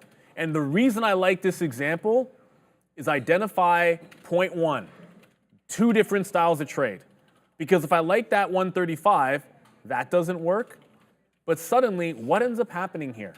That 135 sets up again. So you can differentiate between this trade being, I can see why that went wrong, but I cut my losses, to I identify why that 135 level could look at it good, and I can jump back into the trade over here without having to worry about this thing going into 140. So a lot of this comes down to analyzing your mistakes and not ignoring them. Recognizing where you are wrong, what you can do differently, and be honest with yourself about that. At the end of the day, there's only one tried and true thing when it comes to being profitable. Lose less than what you are making on your losing trades. If you are a trader, it's not about how much you make on a trade that is going to define your career. It's going to be when you are wrong and when you have a bad day, what does that look like, and are you able to limit it? That's the reality. It's not always the most glamorous way to look at things, but it's just the truth, and it's the real deal. If you cannot limit losses, you are going to constantly find yourself in slumps. You are going to allow your good decisions, which there will be good ones when you learn how to trade and find setups. They will be there. If you put the time and effort in, you read that tape, you're going to find those opportunities. But if you can't find a way to limit your mistakes, then you're going to find yourself in a world of hurt. And I hate seeing that happen to traders. So understand, how much does it cost me to get those wins? If it's costing you more when you lose than your wins, you've got to go back and take these small steps to limit those losses and end those slumps. Identify that you're in a slump. Separate the types of trades that you are making, not just all trades on the same stock. Get into the nuances, the reasons for every single trade, and separate them. What is really not working for me? From there, try not to average into losers. Have yourself a reason for getting in and a reason for getting out. Once you have no reason to be in, get out of that trade. Do not fight it. That's what it's all about. That's a real deal. Break the slump if you can. But you've got to be diligent and honest with yourself if you're going to be able to do it. Sound advice, informative, everything. All the good words. Shout out to Neil. Thank you very... Eh? He used the word deleterious at the beginning. I didn't even notice. Yeah, it's all good. Someone, I don't know who, but someone is printing on yet another NVIDIA short. Well, he goes by the name of Katina Man. Let's just talk. Yeah, he does. Well, hold on. Today, I looked over at him when he was yelling about his $17 winner, and I called him Killer Katina. And I thought that was pretty... I like that one. Yeah, Killer Katina, the Katina Man, right? Yeah, there you go. Well, Diamond Hands is great, but it doesn't rhyme with Katina. So it's got to rhyme, Katina Man. Killer Man. We a lover, not a fighter. He's a lover, not a fighter. Well, you can destroy these stocks. Wow, that's different. Yeah. So, yeah, anyway, NVIDIA doing the dance right now. Look at these topping tail candles here coming into VWAP, and down it goes again, putting in lower lows, lower highs. So the short could be back in here on NVDA. Keep your eye on this one. It's going to present you with more opportunities as the day goes, baby. And we were basically scalpulating here on Tesla, take a word from Adara's book, getting in, getting out. It's putting in higher lows, but it's putting these topping tail candles through VWAP that kind of had me feeling, look, this might not be the one. So scalping, getting out of there. And the other trade we've got on here is MNPR, looking for this one to hold the $0.50 level and see where it goes from there. We also have guests coming on today. We introduced them to you guys last week. They go by the name of Jad and Pedro. They are our social media team out there in Paris. We're going to have them on every Tuesday and Friday, baby. They're going to be talking to us about the latest social media trends. Somebody continues to print on that NVDA short as it goes down again, now breaking, coming into that 795 level. Shout out to the Katina Man. I was going to say what a short on NVIDIA, but it hasn't been one. It's not singular here. It's kind of plural. What shorts? Yeah, clearly. Kind of weird way of putting it, but that's what we're going to do. Mic me up. Ooh. The Katina Man wants to get mic'd up, baby. So we're going to have him come on real soon here. Go. Are we ready? We're waiting for Ram. Come on, Ram. Thing is, at lunchtime we go a little casual. We grab the mic like this and all that. Look, sure, we're in an $8 winner. But before, I just wanted to say, because, we talk about this all the time. We'll take hits, and sometimes, it's easy to celebrate the winners, but you have to talk about the losers because, again, I just put in there, real deal with Neil, real trading with Sean coming up. Uh-oh. We shorted in front of 800 and lost. So it's not, we're taking shots here. And Sharif just actually gave me that idea to talk about this. We never lost on the way down. This is that first trade, boom, out right there, then out on the 800 break, and then finally out at, we should have, whatever, it went down there, another $25 in the money. We got out at 785, okay? But then it came back up. Look, VWAP and 200 period moving average. We're shorting that every time, But eventually, there's going to be a top there, and it was made at like 803, 804. So we got stopped out. We took it again, and now boom. So now our net, as Neil was explaining to you, now we are infinitely up more than when we took these small hits. If you don't have outs, then like this could just continue to go up, and then I've lost all of this. You know, so always stay alive for that next trade. So sure, it's $8 in the money. It's great. You know, congratulations. But at the end of the day, you still need to take profits. So like when this came back in and we took $1 immediately on that, then we fell back below 800. That little crank down there was a big red candle. So we get out at 799. Now we're watching this go into the downside. Now almost $9 in the money as we continue to go. Make sure you watch out for this channel here. I'm actually putting in here some of these ideas that I'm trading. This is all wrong, right? These are all wrong. These last trades are wrong. So we're telling you that.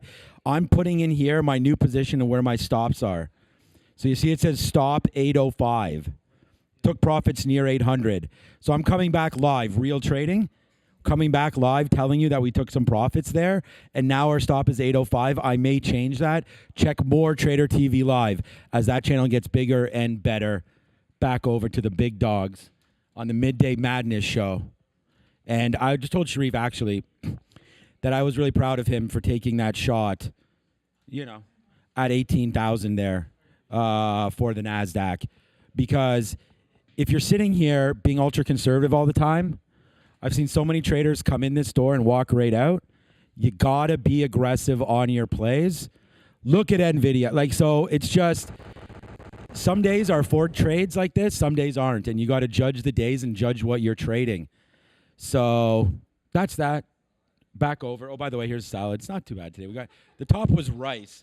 The thing is, the protein was boiled eggs. Stay tuned, man. Podcast coming tonight. I'm going to go put some notes together. That should be fun. We actually had a really good note there. If you go over to my, I think it's LinkedIn and Twitter and Instagram, there was a really fun clip there when we were talking about Bitcoin last time. All right, I'm going to have to let you guys go. I may get out of this one right here if we break back. Come to the screen here quickly, Ramin or Fabian, just quickly. The 50 period is getting breached here.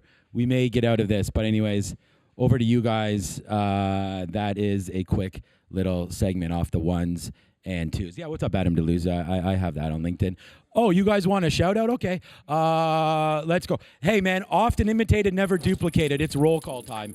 Okay, who's here with me right now? We're going to do this right now live. This is what we do every day on the Market Recap Show. What's up to Adam DeLuz? Hey, there's the boring man. Look, golden words. Golden words. Thank you so much. The boring man. What's up to 214 Slugger? What's up to Comp SRX1? What's up to Viral? What's up to Andrew? What's up to Alan? What's up to the Ponzi? What's up to the Ponzi? We'll hit some bangs. Wow. Okay. Now the chat's going. Yo, what's up to everybody, man? I just hope that you guys like the show. Yo, what's good, Bristol? What's good with you? Hey, what's up, Zoltan? Nimit, my guy. Thank you for the email, man. Much appreciated. What else, man? Broad Street Wolf. Everybody's going there. Yo, Alibaba, man. We put that in our portfolio at 72. We'll check it out. As I keep spitting here and videos going up, I got to go deal with this. Back over to the midday show. Thank you, Ramin. Thank you, Fabian. Thank you, Adara. Thank you, Neil. Thank you, Sharif. And an average thank you to the big guy over there. It's Brendan. Where is that guy? Oh, there he is over at the desk right there. Shout out to Brendan. Oh, shout out to Randy, Rob, and all of that. All right, that's enough. See you. Bye. Oh, Katina, man. But before that, we have our social media team, baby. Do we? Ram? We do, yes. Yeah. We got Jad. Here. We got Pedro. How are you guys? Good to see you guys again. Yeah, Amazing. good to see How you. is We're good. How are everything? you? I can't hear them. Oh, Can you hear it? Now I can hear you. Just the production team. Yes. Put it up. amazing. We're good. Happy Friday, first of all. Thank you. You guys have already started your weekend there because it's like already 6:20 over there, right? Yes. Lucky Yes. you guys. Lucky you guys. How was your week? How's everything going?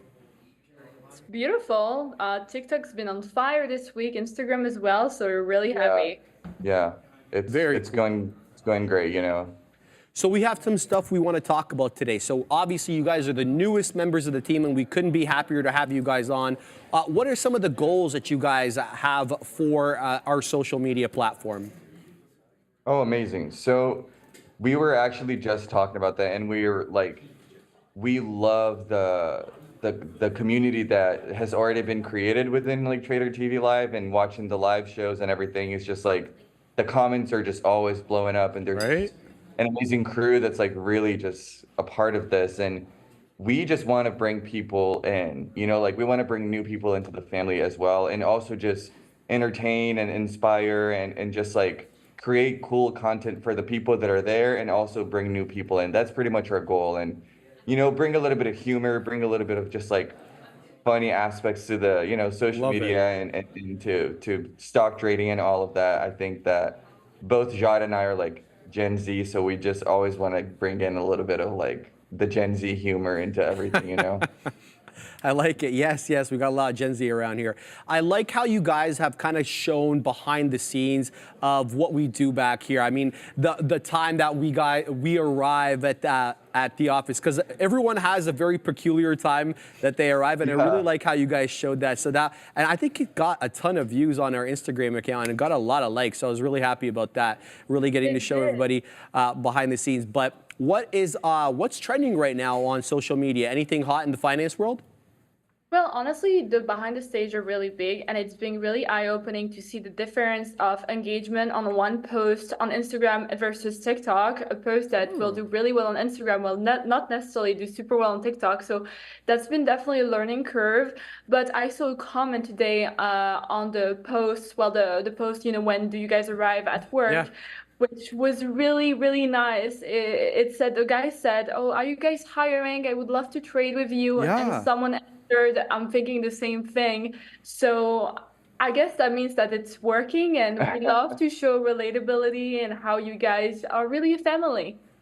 Yeah, absolutely. And we try to consider all our viewers family. And the beautiful part about the show is we get to interact with everybody using the chat. That's obviously not available on linear television. It's a one-way system. But on YouTube, you get to have that interaction with the viewers. And that we couldn't be more happy about that. Anything live that's moving, they can tell us about it in real time and we can cover it. Exactly. Yeah, so we love all that. Look, I've been meaning to ask you guys this for a while. I'm a soccer football fan. Are you guys? Did you guys follow football in Europe? Are you guys fans? A little bit. I mean, in Paris, I'm a PSG fan. Okay, so soccer fan. I don't know anything about American football, even though I'm a huge Swiftie. So I know Travis Kelce right now. I'm more of an F1 fan, if I had to. No, I actually meant like actual football, like world, like soccer. So you're a Paris Saint-Germain supporter. Fantastic. You set me up perfect, Jad. I love it. So how do you feel about Kylian Mbappe leaving? I'm so sad, but also that makes sense for his career. And honestly, the PSG has not been the strongest these past few years, so I don't blame him. Sorry, I couldn't hear you, Jad. You're going to have to repeat Oh, it. sorry. I was like, I don't blame him. It's really good for his career. It's a good move. So it's definitely a loss for Paris, but it's what he had to do. I had to ask you guys. You guys are Parisian. I'm a huge soccer fan. I just had to throw that out there. Anything else you want to let us know about, guys?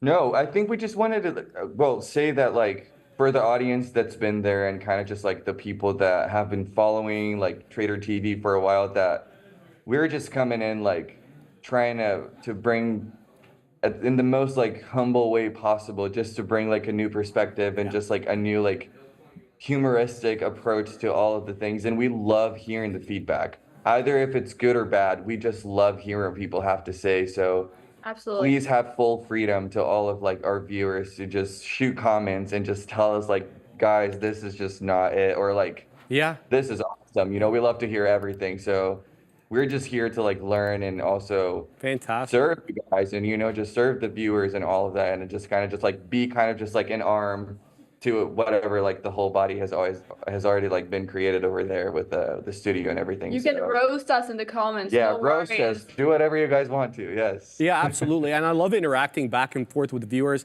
Everyone knows I like to have my 12 eggs in the morning. If I don't, I get a little bit of grumpy, you know? As you should, you know, like, come on. All right, Jad. All right, Pedro, thank you so much for being on. We're going to see you guys Tuesday. Hopefully, we'll talk about some more social media finance talk trends. Sounds great. All right. Take care, guys. Bye. All right, baby. All right, so let's get down to business because we do have the lesson. We're already about half an hour or so delayed here, Adara. So let's get that started real quick. Bring in the PowerPoint here, and we'll start the slideshow. All right, so We are talking all week about trading terminology and basically terms that Adara and I, Neil and Sean, even the Brendo use on this show. And we want to make sure all our new viewers and even, you know, some older viewers who may not know this terminology know exactly what we're talking about when we use these terms. So let's go ahead and start talking about that first and foremost. Pattern day trade rule doesn't apply to Canadians, but applies to Americans, and most of our viewers are American, so you guys should be aware of this rule. What is this? So basically, it's a US regulation that applies to individuals who make more than 4 trades within 5 business days, and they have less than $25,000 in their account. So if you fall under this PDT rule, you're going to face increased margin requirements, right? Potentially limiting the leverage and your trading activity. You have to understand your account status. Make sure that you understand what kind of account you have. Is it margin? Is it cash? Do you fall under PDT with your broker? Make sure you avoid and you understand all of that. Not avoid, you understand all of that to avoid penalties and unexpected limitations. And then there's another term called margin requirement. All right, and this margin requirement essentially, basically all that it is it's how much money you have to have in your account for you to take advantage of leverage. Now, what is leverage? Leverage basically gives you a certain amount of money based on how much money you've deposited. So say you deposited $1,000 and they give you 3-to-1 leverage, that means you have access to $3,000. You can trade with that 3,000. All right? And the benefit of that is it helps magnify your winners, but it also amplifies your losses as well. So you have to make sure you know exactly what's going on there. And failure to meet the margin requirement can lead to what they call a margin call, which is forcing you to sell assets to meet the requirements, potentially at a loss. So say you're holding 100 shares of NVIDIA and you're holding it long at $800. It dips down to $750. You're either going to get a request from your broker to deposit more money into your account, or they're going to sell your position at a loss and cover their necks. Let's just use that word. And so understand your broker's margin requirements and trade responsibly using leverage to avoid excessive losses. So I want to mention that as well. And then taxes, super important. Basically, you need to understand how your day trading or swing trading gains are going to be taxed. They are considered short-term capital gains and losses, which are taxed at higher rates than long-term investments. Make sure you understand. I'm talking to our American viewers. I'm not talking to Canadians at the moment, but I think the Canadian rules are similar. Keep detailed records for sure, so that if you're audited, and the IRS is stepping up audits, anybody in the States knows that, to ensure accurate reporting. And remember, taxes are a significant part of your day trading equation for your P&L, so factor them into your trading decisions, all right? And then we're talking about brokerage fees. I mean, you hear Adara and I talking about fees here all the time. We don't get charged too much in the way of fees for our equity trades, but for futures trades, a little bit more expensive. And since I trade futures, I have to keep an eye on that. But it's typically a bigger issue for those trading at home. So different brokerages will charge different commissions, different platform fees, and different inactivity fees. Believe it or not, your account can get charged if it's dormant. So compare the options and choose a brokerage that aligns with your trading style and budget. Make sure to know everything about your brokerage and all the rules. Cross your T's, dot your I's before you get involved in this game. And then there's another kind of word that we throw around all the time that's used obviously in everyday parlance, but in day trading and in trading specifically, it has more of a nuanced definition. That goes by discipline. Discipline is super important. So this is the cornerstone of success. Stick to your trading plan. That's what we talk about when we talk about discipline. Avoid impulsive decisions based on fear or greed, okay? Define clear entries, clear exits, and follow those rules meticulously. Try not to deviate from them, and try to avoid emotional overrides of your trading plan, of your entries, of your exits. Wait for them to come in. If they don't, you miss the trade, and that's fine. You move on to the next one. What's the next trade? Shout out to the OB, the one, the Cano. And remember, even experienced traders lose money, accept the losses, accept the outcome of your trade. Try not to revenge trade. So I take a $50 loss on NVIDIA. I want revenge on NVIDIA. I get back in. I pop another $50 loss. And then you start trading emotionally, and the losses keep racking up and up and up. Get a grip. Get a hold of your emotions. Walk away if you have to. Do what you need to do to get a grip, kind of thing. And patience. Another word that's used in everyday parlance but has a different meaning within day trading. Don't chase every trade. Wait for your defined setup. Avoid rushing into actions based on FOMO or fear of missing out, right? Understand that successful trades often require waiting and the right opportunity, not immediate action. So try to remove that immediacy requirement from your mind. Wait for the setup. Let it manifest. And practice patience in other areas of your life. If you do that, you'll notice that it translates over into trading. It's not really a one-off thing where you have patience in one area of your life and not in another. You tend to espouse it, generally in your everyday, I don't know, living? Yeah, I don't know. I kind of ran out of words there. No, Yeah. I agree. And I think that's something, I've said this a lot, but that's really something that I learned right when it began at the midday or How to Trade Now with Sharif. Basically just saying, what kind of personality you have that's usually going to impact the way that you trade to some extent. And so I absolutely found that. That's why I like my little scalps. I laughed because of the Katina man. He sat down, he yelled, "Oh my God," and then he ran across the screen with a barrel of money. Yeah, he's printing on NVIDIA because NVIDIA just touched 791 a day. Yeah, that was nice. I actually benefited from that a little bit because I am an NVIDIA short. Okay. So I got out part of that position at, where was this? Where did I get out? I want to make sure. 793.01. So we got out $2 here in the money in this NVIDIA. If we have that, I'm giving this like $2. I got it in 795s. If we get above 797s decisively, I'm getting out. If we hold this 796 area, I might add a little bit because I have a small position. I already took some out. But yeah, the thesis with this trade was just, I was watching the tape. I liked, kind of what we were doing, our inability to reclaim that 797 for a spell. And now we're having a hard time reclaiming it again. So I'm really just trying to get out where I can. I don't want to overstay my welcome in this. That's really kind of the look here on this NVDA trade. That being said, I think I might add some of this at 796s because I do like the look here. Oh, I accidentally filled the whole thing. So that was a fat finger moment. That's okay. We learn a little bit every day. Yeah, I'm gonna laugh about that because that was pretty funny. Actually, still more or less flat in the name, even with that unfortunate fat finger move. But you know what? You do learn and grow with every trade. I think I am gonna get back into this short now because I still do like the short entry, even though I accidentally added it as a long entry just there. So now we should be back in the short in a little bit. We're gonna have to wait and see here. Yeah, I understand I'm going a bit counter trend there, CDP. I liked it though because we did have these kind of lower highs. We're having a really hard time getting back above that 800, watching a couple touch. I'm okay with this. And yeah, I mean, that's kind of the look here for this NVDA. A little bit sad about the fat finger move, but as Obi says, where's the next trade? I think the next trade for me is still gonna be here. I'm just trying to get back in on that short because I do like that look there. LXS, yeah, no, I think the issue, I have the nails. I also am just like, I guess, I think maybe like a little bit too quick. Like I always joke I need to proofread these trades. So I think that's something I need to do a little bit more there as well. Just like proofread, double check that I'm confident in the trade. Also another trade that I kind of got out of that I didn't address since we saw everybody last. That 134.50, we broke above it, I got out of arm.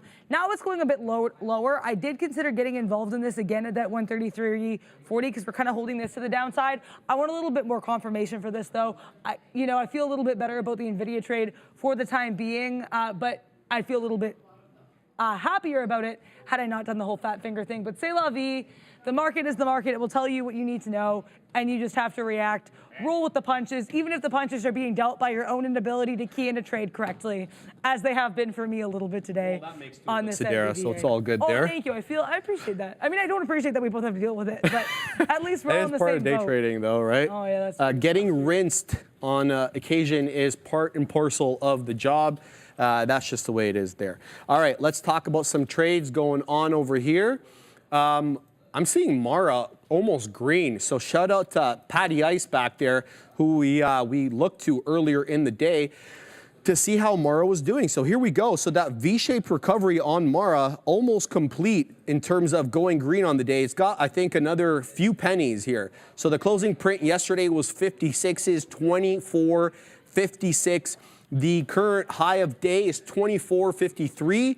So looks like, nice recovery there on the mining name. What is Bitcoin up to on the day, by the way? Oh, it's down about 1 2/3. Ethereum below 3,000. Down 2 1/3. So the mining names trying to recover. Mara's up 3 1/3% since the bell. Technically still half a point down on the day, but up since the bell. Higher than CleanSpark, higher than Riot. So Mara leading the name here today for the mining names. It's been a fantastic trade for a lot of people on this floor. Shout out to Patty for that swing trade. Shout out to Michael Noss, who had this, I think, like at $5 or $6 and absolutely printed on it. Good swing trade there for the Noss boss. Mr. Fife, Pan W going through high day as well. You guys saw Neil on Pan Dub earlier in the day. Let's check out Pan Dub right now. This is, I think, a second day play or a third day play. Something like that, PANW. Come on, you can get it together, Sharif. There we go. Wow, there goes Pan Dub into the high of day, 283.06. The rocket ship continues to go. What's up, Katina, man? Oh, just for Pan Dub? Okay, I thought you were in a new position. So PANW at high of day. Forget about that. It is at a new high of day at the moment. Sorry, I'm a little excited. The coffee's kicking in. That's kind of how it works around here. Up 5.9%, new high day coming into that 284 level. Let's do some charting to figure out where we could encounter resistance. So the last day over here that we were up at this level takes us to a high of 290. So from the 283.80 that we were at, maybe we can get into 290. We'll have to wait and see. There's also this resistance level. Well, that's come and gone. This 282 1/3. That takes us back into early January lows, but that's a hell of a move down here on Pan W. So, yeah, that was obviously a big earnings loser as they guided a little bit soft there. We all saw that. On the day, though, it's fantastic. I don't know if I want to chase it up at these levels, Mr. Fife, because, well, it's really extended. I personally want it off a key support level. If it dipped in maybe into that 281, 280.5, owing to this little crest over here, maybe get long. But punching in at highs is kind of not my specialty. We'll have to wait and see what Pan Dub gives, but it's a great look on the day, up almost 6% now, Adara. Yeah, I mean, yeah, so many things are having great looks today. I did, maybe I'm gonna regret this in a minute, or maybe a little bit less than a minute. I did get back into that NVIDIA short, so I got out, we got above that 798 area, I got out. Then I noticed, Adara, like, why aren't you paying attention to these candles here, right? Look, we have this 798, we can't make it, and then we go back down to 795. So I got back in the short when we failed 798.50 again. We're gonna have to see how this goes, because you know what, if I like a level, why am I not getting in? Even though I did get, as you say, rinsed earlier on this name. Part of that was due to my own fingers punching in incorrectly, but that's okay. You fall down, you get back up, and that's really what I'm trying to do here. I already have the beak wetter set, getting out the whole position around 795s, because I know that is an area that we can reach should the pattern continue to hold up here on NVDA in this simulator trade. Also,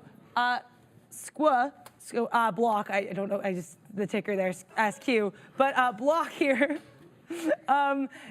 continuing to be a nice look. Shout out to Pillsbury. Thank you so much for mentioning this one earlier to me, this nice range trade. Then we broke way out of the range. If you're still in this long, congrats to you. I left just kind of because I had an outplant at the bottom of that range, but whew, continuing to the high side here, seeing a little bit of chop and churn though. At this 81.40, this is not really my type of trade, because I think we're going to either break up or down, and I don't want to make any, incorrect guesses as to where we will go, because the whole goal is to participate. It looks like we are breaking up though, so congrats to anybody still in SQ. This is a really nice look. Also, ARM is another one on my side. I might need to flip up my side chart. I have this really horrible habit. Shout out to Sharif, who is amazing at editing his side charts every day. I will just leave up the same side chart for X amount of time and just forget to change it. There's a reason for that, though. I don't think that's a fair comparison, because you have to load up a different chart every day. I have 8 preset charts that I can just change on a whim. You actually have to change the chart unless you want your Mag 7 to delete your Meg 6. Well, what do you have on there? I have my Meg 6. Which one did you remove? I don't have Apple, but I should have Apple. Yeah, well, I Apple's don't been really- the dead one lately, I was right? going to say that. Yeah. Yeah. No, that's the truth, right? A dip down Adara back into 18,000 again here as we put in now the second lower high on the initial break of 18,000. This was the initial break when we got through 18,000 initially. We get into VWAP at around 18,060, and now we're making consecutively lower highs. And we did bounce off 18,000 initially. So we are kind of doing the wick shimmy dance from the north side. And that's what we were looking for a possible long here on the future. Let's continue to wait. We had a VWAP rejection. We got lower highs. So even though we're holding 18,000 from the north side, we could give up the ghost here. We already got rinsed on the futures earlier. We don't want to get rinsed again. So we're going to have to pack our patience here before we get into this trade. But I do like what I'm seeing right now from the future. Very down day right now on Softy, very down day on Apple. It's been kind of sideways for the other bunch over here. These are the only two that I can say, they're clearly down and to the right. Softy giving up that nice move that it had in the gapping up over yesterday's close, but giving that and then some to the downside with a 408.97 low there. Also, the other one that we just mentioned, AAPL, barely holding on to support level 1 here on pivots at that 182 and a third. Keep your eye on that. It's been holding that level for a while. Look at these bottoming tail candles over here showing you that buyers are stepping in for whatever reason at support level 1 here on AAPL. It's been holding 180 fantastic, but I think we give up the ghost on 180 real soon. And more pleased I could not be about that, despite the fact that I'm long here on AAPL. And I'll tell you why. I was looking at this name with Brendo earlier. Let me remove these pivots for a second so that I can make this point. It's despite the fact that we are getting this obvious area of support at 180, whoever's buying here is obviously buying at 180 with a buying program because every time it dips into this area, it's being bought up. However, look at these consecutively lower highs over here. So we had that initial mid-December touch at 199.5, and then late January, we get back into 196 and a third, so it's another lower high, and then early Feb, we pop up into 190. So lower high, lower high, lower high with a flat bottom. We could possibly be flat bottom breaking. And I'll tell you, I'll be the first to champion that. I want to buy Apple hand over fist at better prices. I don't like the prices at these levels because I don't know how much we really squeeze above 200. I think we probably dance around 200 for a bit here on Apple. It takes a lot of money to move Apple, right? So yeah, that's my look there on AAPL. Nothing really to do for it on the day though, Adair. Yeah, that was why, as much as it chagrins me, Apple does not have a spot in my Mag 6 chart. Although I know Tesla, some people would argue, isn't even a member of the Mag 7 anymore. I still have it on my side chart because it's a name, I trade a lot. But yeah, my other side charts right now, I have ARM and SQA. I'm joking, block. I don't know. It's just the ticker. Because it used to be square, right? Because I remember the machines used to say square. And the ticker is SQ. And I see it and I always want to say square. But yeah, I'm talking about block, the earning play there. But yeah, so also I can talk about this NVIDIA. Because I got to say, I'm pretty pleased as punch with this. I'm going to be really honest. So I got involved, like I said, 798. 50s. Then I set my out for 795.01s, did not touch it. Because I saw, and the reason I did that too is I saw we kept being able to get into that 795 area, right? So I said, you know what, Adara, just take your hands off. And I'm pretty happy with how this went. We got into that, got right down, wicked right back up. If we have another rejection of 798.50, I'm gonna probably get another, try to get back into that short because I think this range has proven itself. I do like a rangier trade. And as you were saying yesterday, which I really appreciated, there's always these opportunities sometimes in the market. You can usually find some ranges. And if they're there, if you like it, why not try to play those? Absolutely. So thank you very much. I really appreciate that. And I think still, I'm not always 100%. I'm not always gonna, unfortunately be following my own rules, which I think is something we deal with as traders a lot. All the time. But the goal is to be trying to follow them and learning a little bit more every day. Yeah, just bring that so they can see the, yeah. Yeah, sorry. That's what I mean. Yeah, that's all I meant there. Yeah, no, it's okay. Sorry, I was trying to figure out it's a little hard to, I know there's way too many triangles happening here because there were some fat finger moments. But yeah, so basically this was, right now I'm just watching the 798.50 consistently, waiting for it to slap back to the downside. But yeah, that really don't have much else going on right now. Meta, though, I was just about to say that. Go, cover it, because I was just going to cover that, yeah. I was trying a couple times to get involved in Meta. As you can see, these little triangles fighting each other. Didn't really work out. Didn't lose too much in this trade either, though. Basically, it was the whole concept of it got out of whatever my area of interest was, and we got out. The issue was I was getting way too early on this, too. Like, as you can see, we had so many wicks to the downside that you really just had to prepare for your point of entry. So I'm sure people had a smarter entry point than I. If you did, you got into this, congrats. It looks like we could be shaping up to make hopefully a higher high above that 488. I think that 488 break could look very promising indeed, because I think this is not a bad look at all. I think towards VWAP as you get into that 489.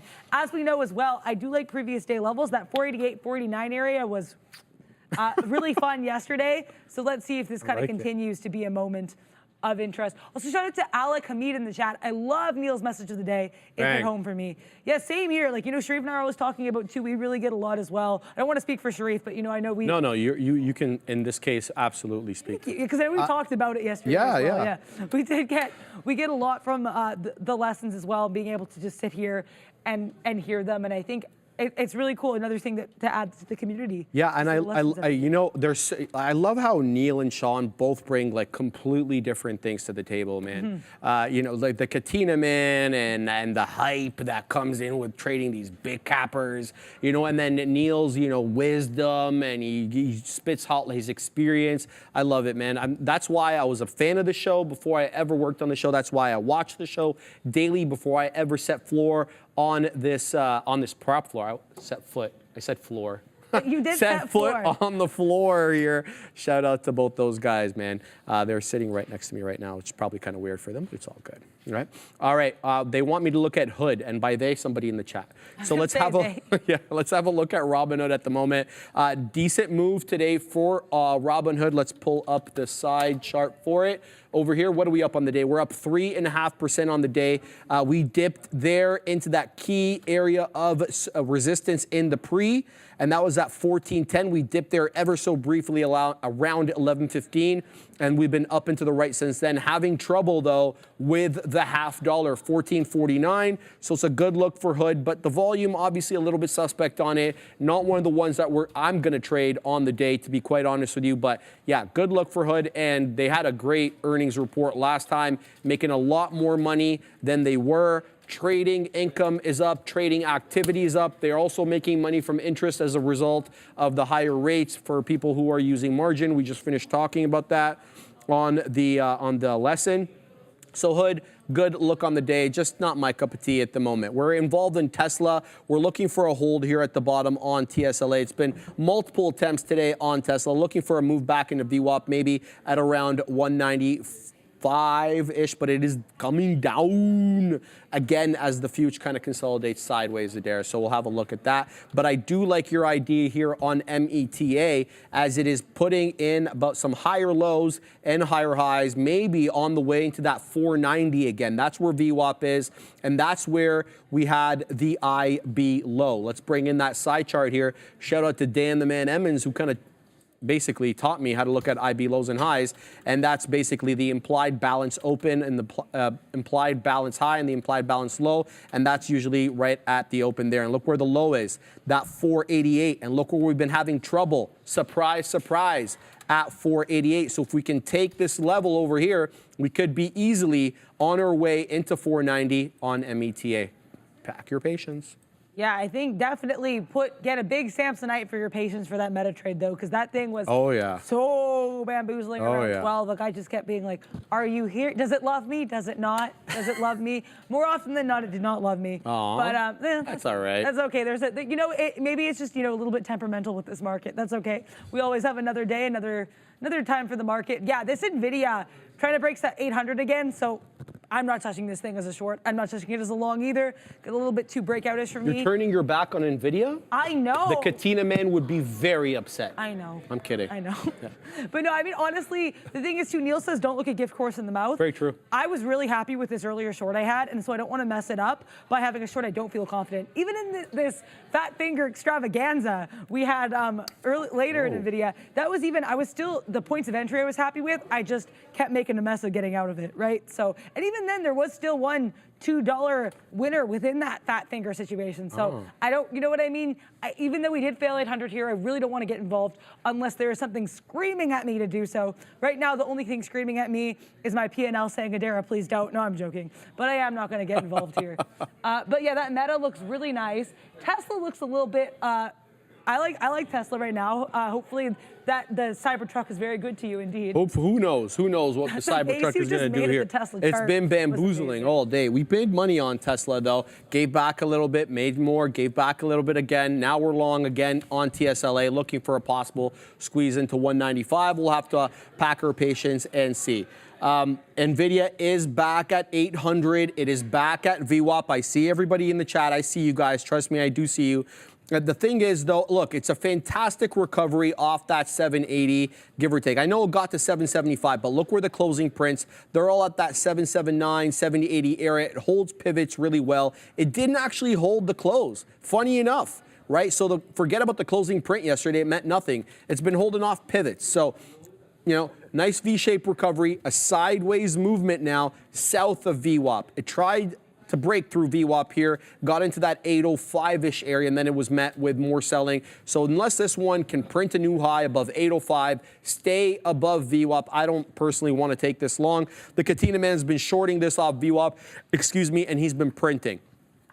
So it's obviously presenting you opportunities both ways, seeing as it is moving dollars at a time. It's gonna present you opportunities, baby. No question about that. On its way to 800, let's watch and see what this one does.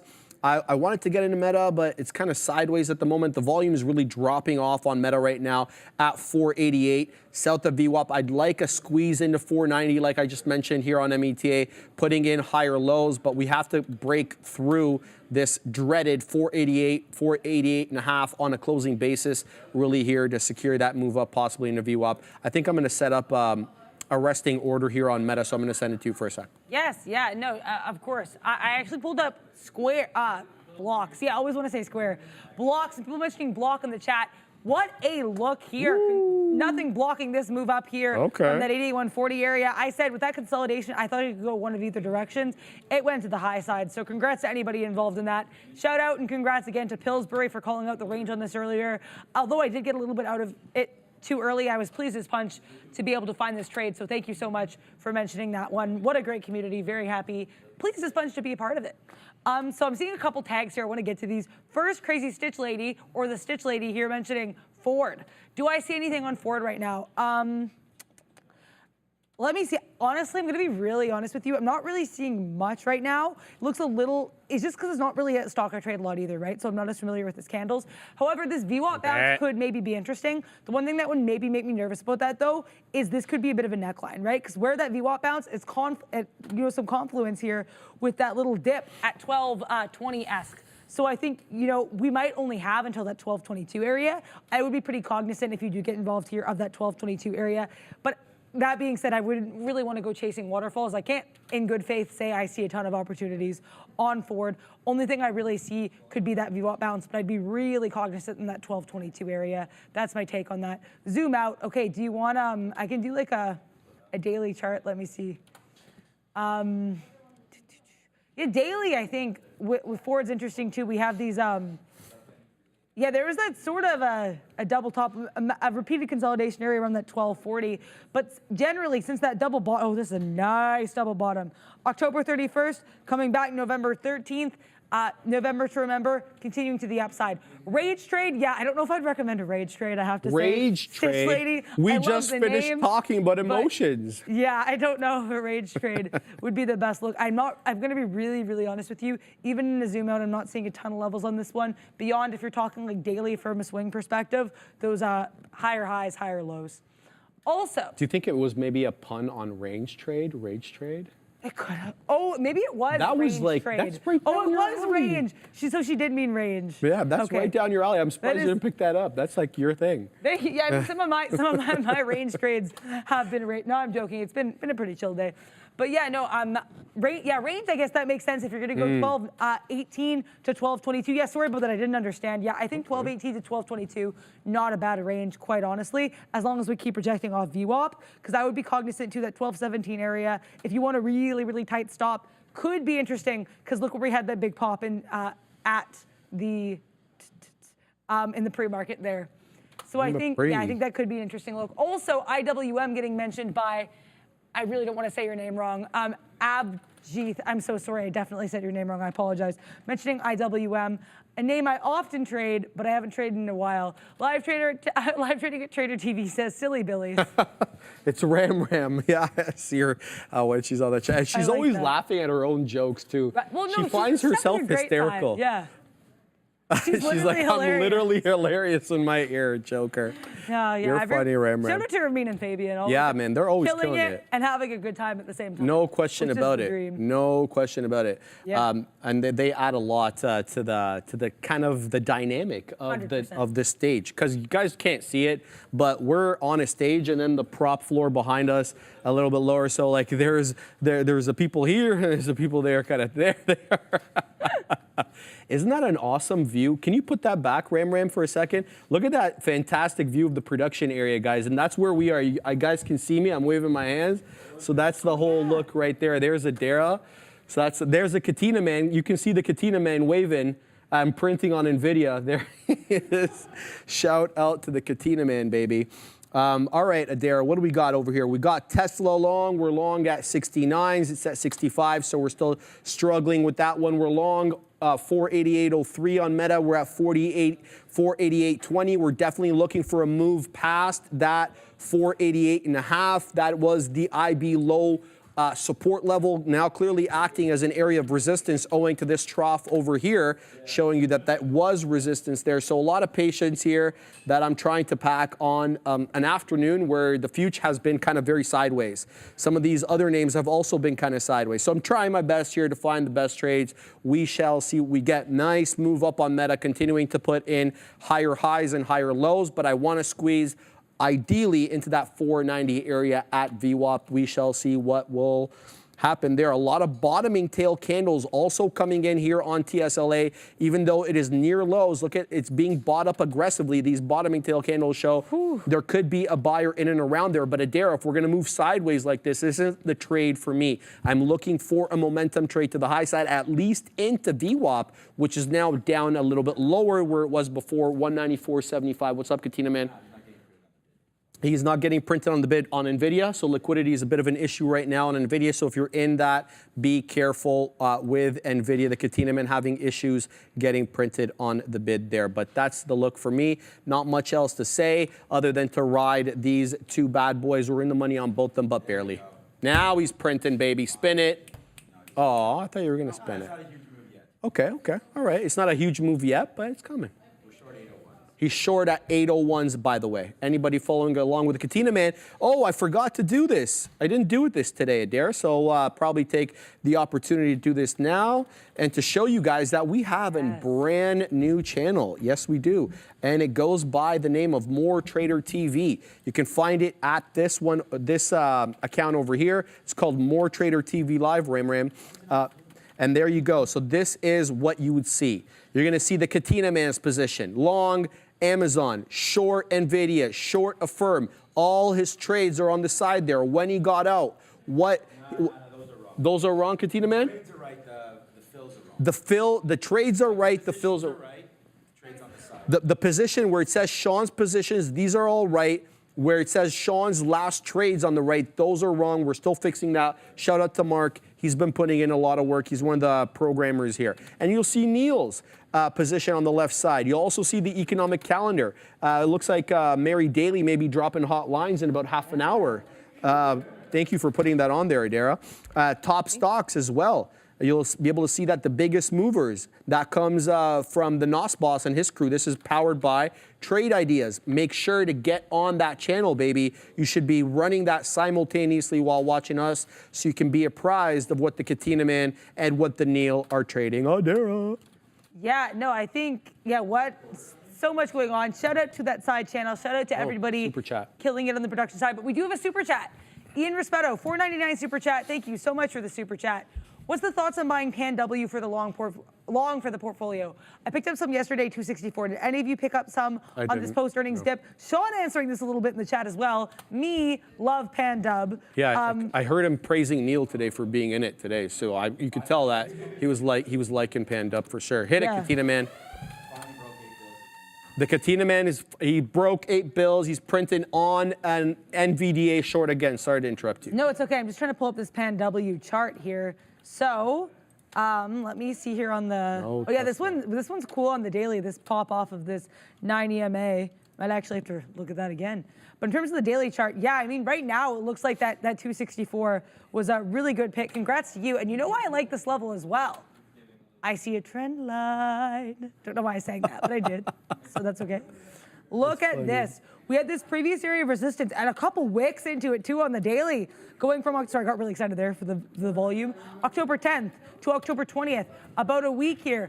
Popping into that area and rejecting off of this 265 area, so more or less where you bought in, Ian Rispetto.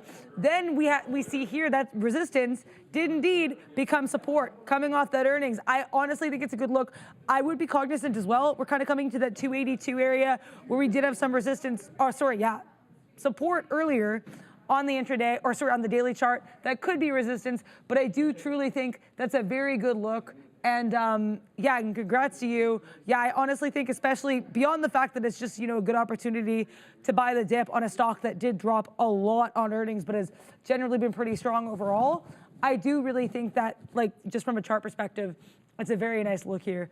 I honestly, nice look. And Sean clearly agrees as well. He did voice his approval and agreement with that move in the chat.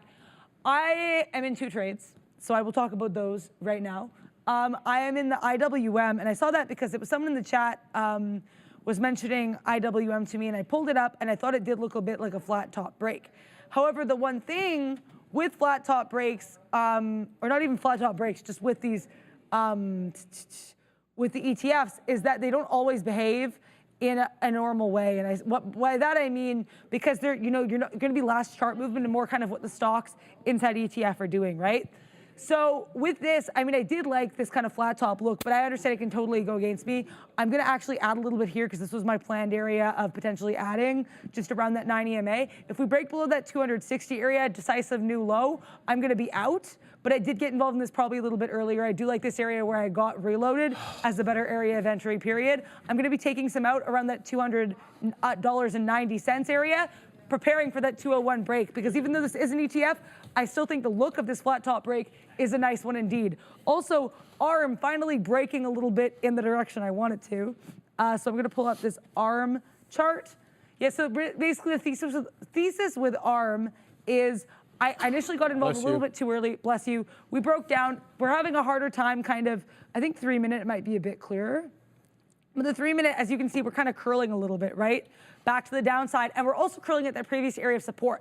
I love support becoming resistance. I talk about it quite frequently because it's a big thing I learned from, in general from the show, but also I know Sharif talks about it a lot, and I think it was really important for me to learn the idea that support can become resistance. I have a beak wetter already set for 133.01s. I'm going to save a piece for the dream. Probably the dream will end at 132.50. Bless you to whoever sneezed, and hopefully bless you to these trades. Oh, Sean. Oh, yeah, I didn't even notice sneezing up a storm. The directional hearing is not there apparently. But yeah, I like these 2 trades. For now, just very cognizant. Anything can always go against you. But really, again, like I say this a lot, I'm just trying to get better at taking advantage of opportunities when I notice them. That's what we're doing here. Stopped at a Tesla. So another L on Tesla, but we're nicely in the money right now on META. but it's kind of slow a little bit.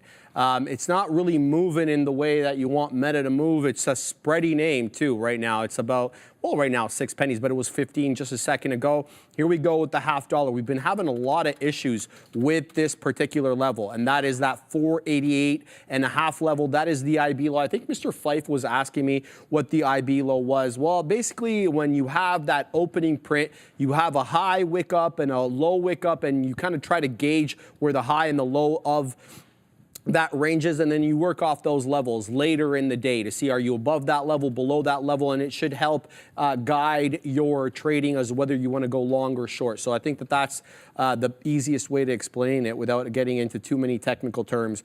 But yeah, this one's putting in higher highs, higher lows, but this is the level that we have to contend with here. So we're going to be waiting to see if we can get on the other side of that level for Meta. We've been inching a lot closer to it and getting there more incrementally, not, zooming up and down and, worrying whether the level is legitimate based upon, how little time it's spent there. No, it's spending time at these levels. So that's the look there. We'll keep an eye on that one. So Meta continuing to do well. There we go on Meta, nicely in the money on this one. About 60 pennies right now. We'll see if we can get into that 490 level. That's what I'm gunning for there. It's a red day for me though. On the day, bad futures trade, bad Tesla trade. Hopefully trying to make it up a little bit with this Meta trade. Maybe we can recoup some of these losses, baby. That's what I'm looking for. All right, Neder wants to look at Carvana. Katina Man's doing this, and that usually means trouble. What's up? I'm looking at it. Okay, because like he was rubbing his hands, and usually I see, I was gonna say the evil villains like getting ready for their plan, but the Katina is not a villain, right? Obviously. Let's have a look at CVNA. Sorry, 1 second, guys. No worries. Carvana, a measly 31%, up at 68.69 right now. I have nothing on Vana, guys. It's very consolidated with that obvious 68 low that it's been holding up, but it's been putting in lower highs. So I'm not really inclined to buy the dip on 68 because you're not really seeing a bounce up either, right? You're kind of seeing just it kind of hang around that 69, 68 level. It popped up into 70, but that's really doing nothing. So Carvana is not the trade for me right now. I'm going to stay away from Vana and we'll look for something else. But we are 10 minutes past the hour, Adara. Okay. If you want to, if you're in a trade, I can. I just don't have the material. Oh, I'm so sorry. It's okay. How did I not share that with you? Okay, well, you should have said something to me. Sorry, I just noticed it now. Oh, it's all good. It's all good. Just take over for a sec while I share it with you, okay? So just adding a little bit to this IWM before we start the lesson. Like I said, I'm cool at it with this thing until we break below that 260 area. That would be a decisive break of the trend. I do generally like the look here of these higher lows with a flat top. But I would like the lows to stay higher in order for me to continue to stay interested in this trade. It's taking its sweet time. It is really testing my patience. But as Sharif says, got to pack your patience. I definitely have packed my patience here. ARM is also being a little bit difficult, so nothing exciting to report here in this trade except for mild stress and frustration. We do have Future Eddie saying what time is the Fed speaker. The Fed speaker is happening at 1:30, and it's going to be Fed's daily. Yesterday we had a storm of Fed speakers, so many Fed speakers, a plethora, to use a Sharifism. Also just a really fun word, I like that word.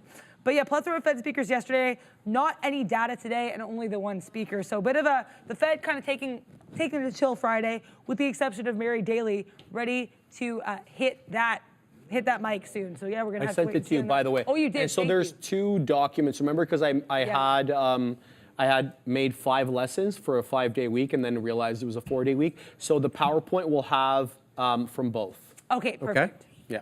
Okay, so I'm gonna get this PowerPoint down. Yeah, I can take over for a sec here while you set that up. Yeah. Meta dipped into 488 aggressively. Look at that candle from 488 and 2/3 all the way down to 488. Now recovering off that, now moving back into 488.5. But look at the spread, man. It's like 20 pennies on Meta.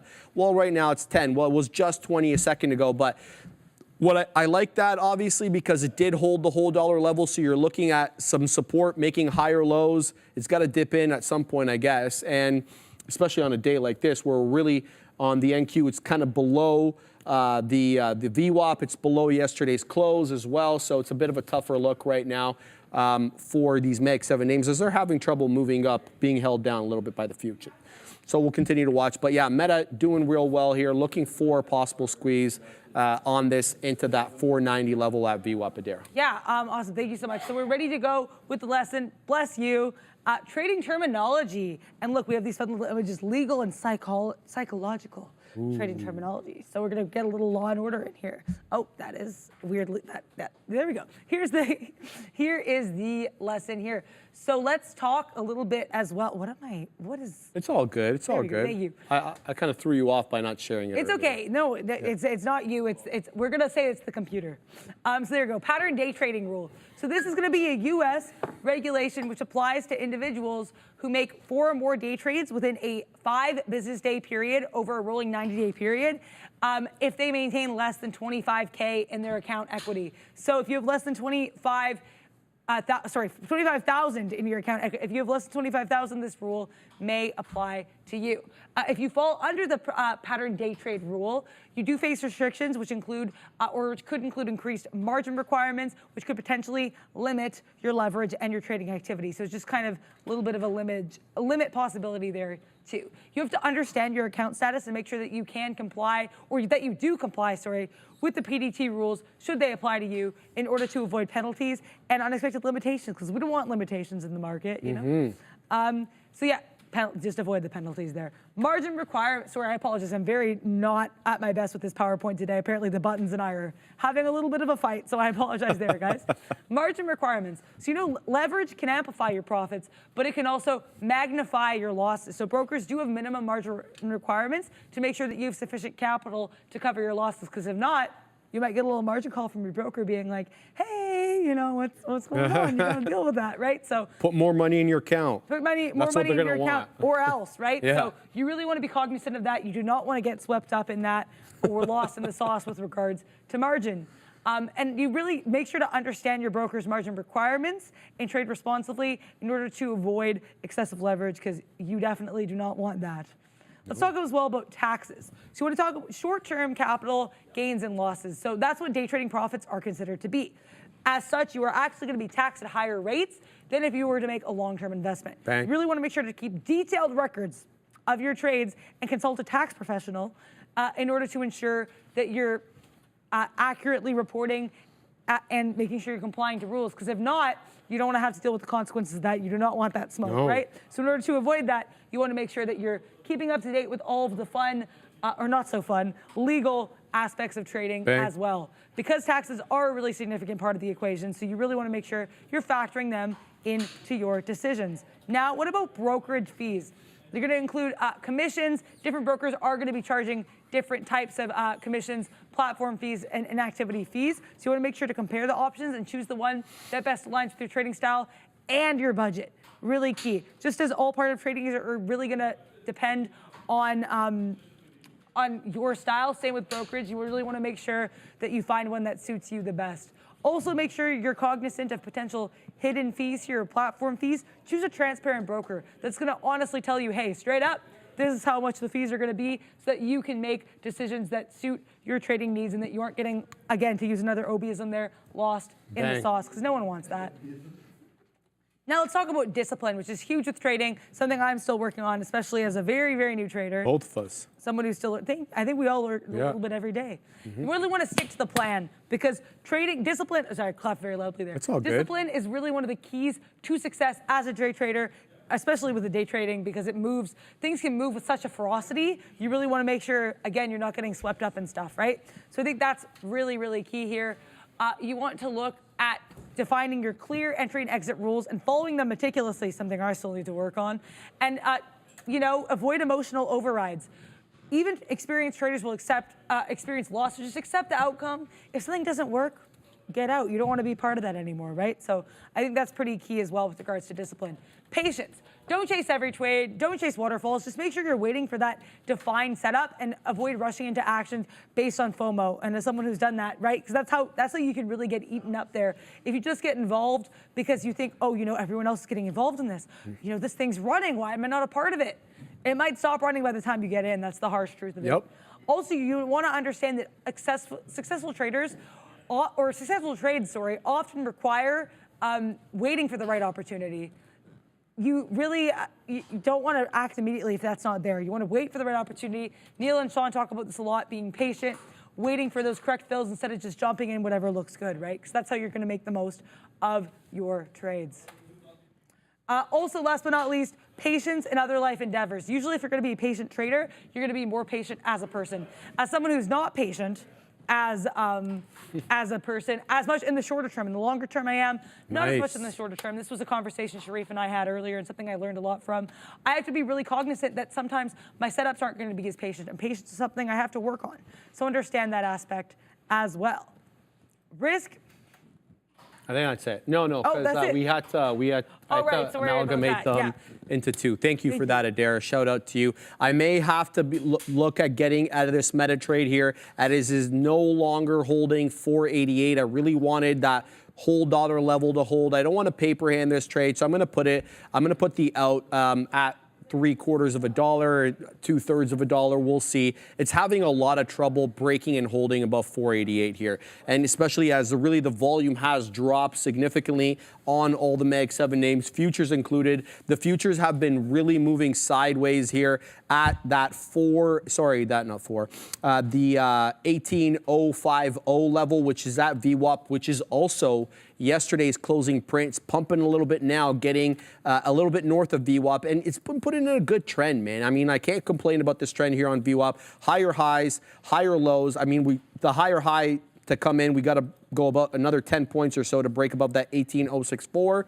But the point is, it's been kind of sideways. I don't want to say it's exactly sideways, but kind of sideways. So that may have an effect here on Meta, as Meta, not going at the moment. So packing my patience, but don't want to give up too much more. We're already red on the day, so how much more can we get red before we get in trouble? So we gotta make sure that we're risk managing here. We yap about risk management all the time on the lesson, so we definitely have to practice what we preach, and we're awfully close here to getting stopped out, Adara. So I'm just gonna send it to you real quick while I put in my stop. Yeah, for sure. So IWM. Happy. We did get a couple pops off of them flat top break into 290, but we haven't really flat top broken yet. We flat top tested. I'm going to stop saying flat top now. But we've had a little bit of a test. I took some B quitters in the test. I'm really, honestly, I have to say I'm pretty happy with this trade. And why I say that is because it did require patience. I actually reloaded twice. So for me, as you know, like Sharif and I talk about this, it's often rare for me to have 2 B quitters, let alone 3. Yes. We still have some of this position. Honestly, I don't really want to add here because at this point it would be a lower DCA. That being said, I might want a little bit more of a piece. So if we get into that 280 and hold it, and by that I mean $200.80, I might add, but honestly, other than that, I'm going to kind of save for this, hopefully coil up into push into that $200.90.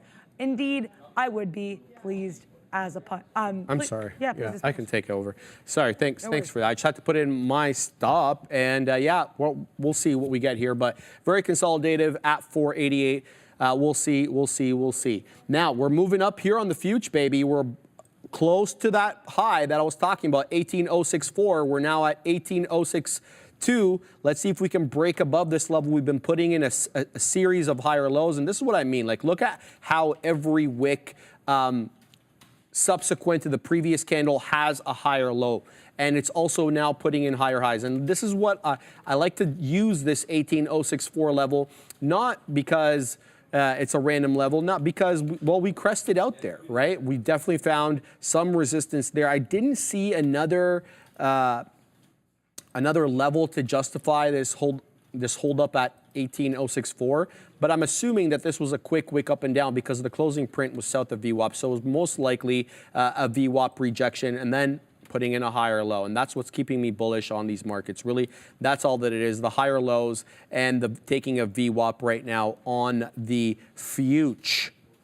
All right, let's check NVIDIA because that's the hot one today. It's a smidge above 800. It still hasn't broken through that 12 o'clock top, the local top that it put in at 805, just a smidge below 805, around 804 and a half. It's at 802 right now. It hasn't broken above that, but it is putting in higher lows as well. Look at this wick over here, down into 791, got bought up immediately, and every subsequent candle after that has a higher low. So who knows, maybe we're accumulating here for another move up on NVDA. The other one that's been quite weak on the day has been Softy. Look at this big move down, breaks below pivots, but for whatever reason holds up at this 409 level. Not a level that I would have charted as an area of support, but it is now coming back in to pivots at around 410 and a quarter. I mean, to go green on the day, it only has to make its way back up into 411 and a half. So Softy, if the future gets pumping here, could be a nice mean reversion trade, at least to break even. I'm not talking about high a day or anything like that. Yeah, that's all I see. Let's check the other small cap gappers. I saw that a new small cap gapper made its way onto the scene here, and it goes by the name of ATCH. So let's take off Square, because we didn't trade Square at all today, and put ATCH. This bad boy is called Atlas Clear Holdings. It's a $19.2 million market cap. It's breaking down below VWAP, though, aggressively, and that makes it, that puts it on my S list, right? So it's got to be above VWAP to trade it. For my rules, not as a general thing. VWAP is at $1.80. It looks like it's giving up the ghost here. What's the volume on this? About 3 million shares on a 1 2/3 dollar name is not really what I'm looking for. Also, the volume on ATCH, not good enough. The last 5 minutes, it's only done about 82,000 shares. I need more for a dollar stock. So that one may not be any good. ATXI is a trade we had earlier. We're positive on this name. Let's see if this one can break and hold above 4. It's doing the dance with no pants right now with the whole dollar level, which also happens to be VWAP. ATXI, another small cap gapper, up 76% on the day. So we're going to see what that one does there. Yeah, small cap season, always, especially this week, even with usually I find sometimes it'll be like the days that these small caps are really running the marathon, then the mega caps will have a little bit of a break. Not at all the case this week. Everybody's running. Everyone's having a rally. What a week to be, what a time to be alive. What a week to be in this market. I was literally thinking about this yesterday.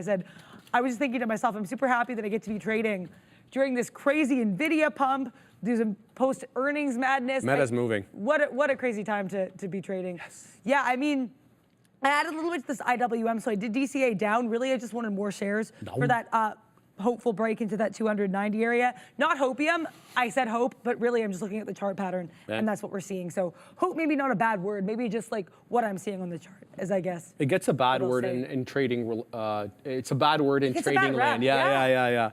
I know, even though we don't mean it like that, what we mean is we desire for it to go up. Yeah, exactly, right? And I mean, what I'm seeing here, I definitely don't think I'm taking any hopium. I'll put it that way. I'm going to move this so you can see that, right? Because I see a flat top break. Or we keep testing it. We tested it a couple times. Might take some here coming into this 295 area. There we go.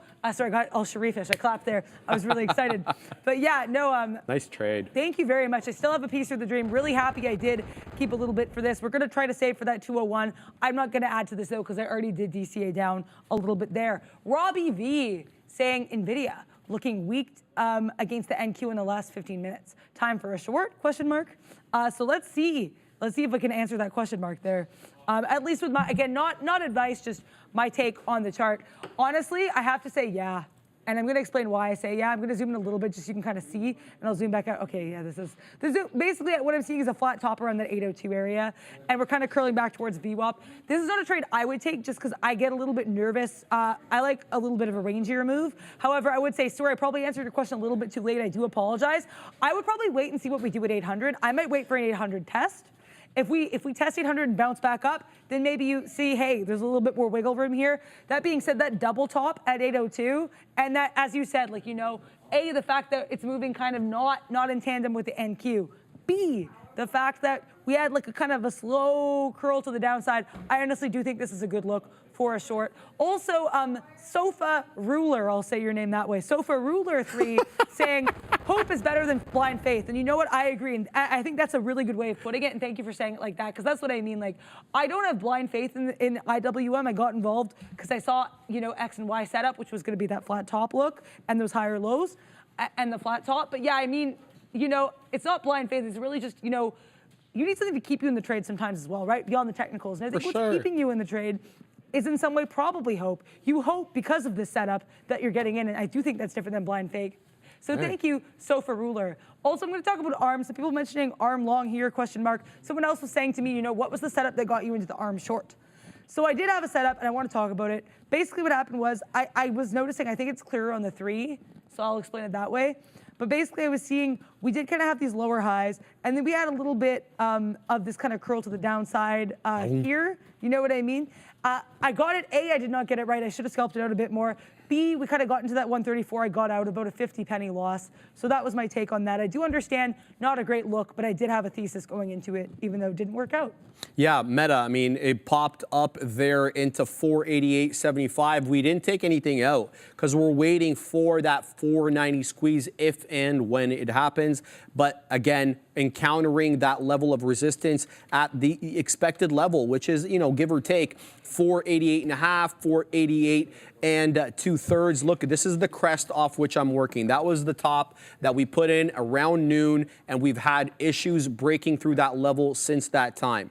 And it's been a rinse and a repeat, kind of get into that level, reject, come back down to 488, and then move right back up. We're down in 488 again here, but the spread is opening up a little bit on this name. It's putting in higher lows, but just really making me wait for any print on this name completely. I haven't taken anything out on it. I was kind of buoyed by the fact that the future was above the closing print from yesterday, above VWAP, and was making higher lows and higher highs, looking possibly to take that 18.0 and 2/3. But, it's also taking its sweet time as well. So it's not just Meta that's taking its sweet time on the day. Tesla, though, I see curling off 193 apparently, and it is now making its move into that 194 area. So let's pull up TSLA. Oops, TSLA. For whatever reason, my earpiece is dying, guys, so I may not be able to hear you anymore on Unity because I've got to recharge my headset. But Ram, she's like, I'll scream. It holds 193, and there goes a 194. So we tried with this. It didn't work out. But Tesla now on its way back up. Where could you encounter resistance on TSLA? Well, you've encountered resistance all day at VWAP on Tesla. So if this one really takes a VWAP with a vigor, with like the swiftness, as Adara likes to say, I mean, like, look at all these pop into VWAP and reject on Tesla all day. And now you're getting that nice aggressive move. 4 5-minute candles that are green here. 194 and 2/3 is where VWAP is. If this takes VWAP on a closing basis and continues to print new high, we're probably going to have to get back into Tesla here, but it is making its way up again. I don't want to get bamboozled because Tesla's made moves before and then come right back down. So not going to get suckered into this trade again this time. Watch me not get suckered and watch this be the trade that I should have been waiting for. That's my luck today, baby. But yeah, that's what we're waiting for there. We're in Meta, looking for that 488 defend, and we're looking for possibly a break and hold above VWAP on Tesla there. Yeah, no, I think, this Tesla, as you said earlier, very astute. I quoted it in the chat. No Tesla why. The story of all of our lives. I did have I had a couple trades on Tesla earlier.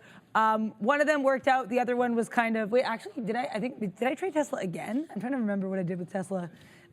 Honestly, I've been trading so many names today. I'm going to be honest, maybe too many names. Okay, yeah, so I did, I had another failed long in Tesla, but yeah, generally, are we positive on Tesla? We are not positive on Tesla. But yeah, I did have that one trade that was nice off that 194 area. But I agree with you. I also got bamboozled out of that. Yeah. Because that 194 looks like a fake out, and then Tesla's like, oh, Adara and Sharif thought I was like kidding them. Oh, let's go to 195. So yeah, that was a bit. She was a bit spicy. She was a bit saucy to us earlier. But I mean, we call her Stressful for a reason. So.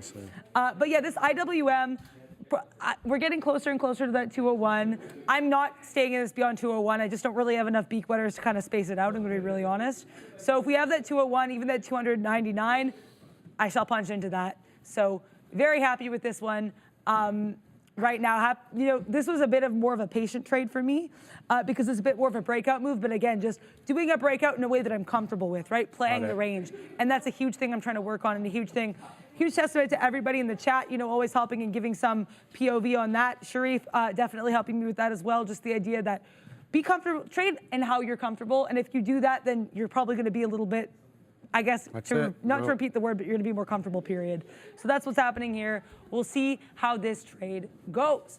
Also, there was someone was asking me, Mash Worth, I believe, was asking me about my take on ARM going forward in the day. I talked about it a little bit in the chat, but I'll just repeat it here as well, because talking about it with Mash Worth actually made me realize I kind of like the range on this. I've just been shorting it at the wrong place. So I kind of see a skosh of a range, 133, 134.50. Again, not my advice, just my take on the chart. We are seeing slightly lower highs, lower lows, though, is my only thing. If we have another rejection at 134.50, I might get involved in the short, because my issue is I think I've been getting involved with this a little bit too late. So by the time I get involved, we're already kind of a little bit too low. I don't really have enough wiggle room to play with, right? I think if I get involved in the right area, this could be a point of interest, but I don't want to force anything either. Honestly, the main thing I'm seeing right now, my IWM got above 201. We're punching out. Sorry, I got really excited there. I got stopped at a meta, by the way. I'm sorry to hear that. Yeah, I know. It dipped aggressively below, and I had my stop from when I went to the bathroom, and, well, we ended up getting stopped out there. So yet another loser on the day. Woo! No, it has not been my day today, and that's okay. Well, I mean, it's not going to be your day every day. So we'll continue to watch, see if we can get something here, baby. I mean, the Future was trying to hold above VWAP, but it dipped right back down again and caused Meta to curl back down. Well, really everything kind of curled back down there. You had dips on everything. And you're getting another 800 touch here, I see on NVIDIA again. So this one popped up a little bit. Now it's right back into that 800 level.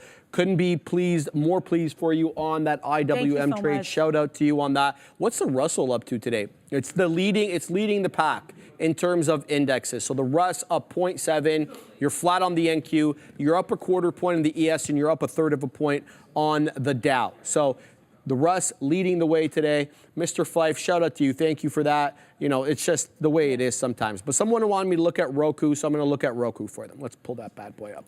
ROKU. Someone was telling me it was at day's highs. Ooh, okay. Roku just pumped out there for, is there a reason why we're pumping up here? On Roku? No, not that I see. So nothing on my news blotter justifying this midday move here on Roku. But let me tell you what. The volume picked up quite a bit there, and we almost got into like 10 a.m. volume there midday at around 1:30 on Roku, about 150,000 shares per 5-minute candle here, and you bounce up aggressively off that 63 hold. 63 was definitely a bottom today on ROKU, definitely held up well there, and there you go. You get a 64 break, and now we could be on our way to 65.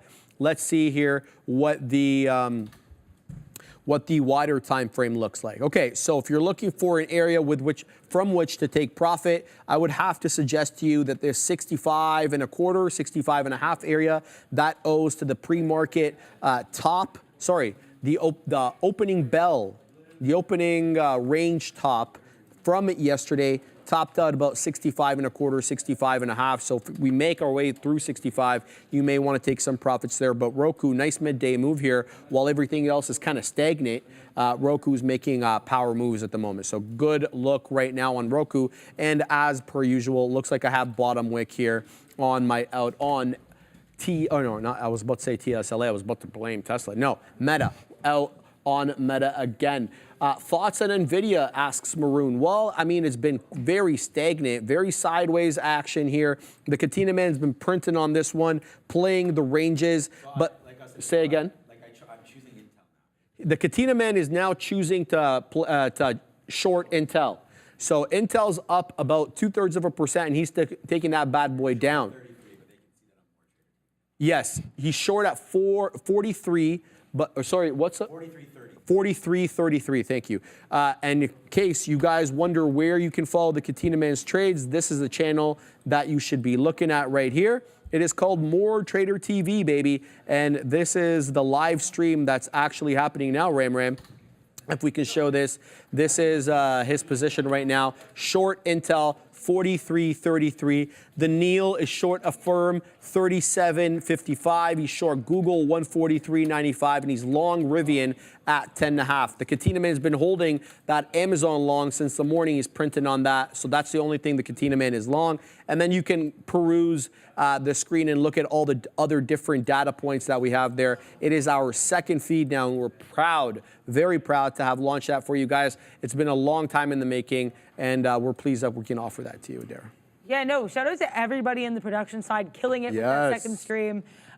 Really, I know everyone really wanted it as well, so we're really happy that we're able to kind of make that work and bring those updates and have that there for you bright and early. I'm gonna see if we're getting anything here on Mary Daily.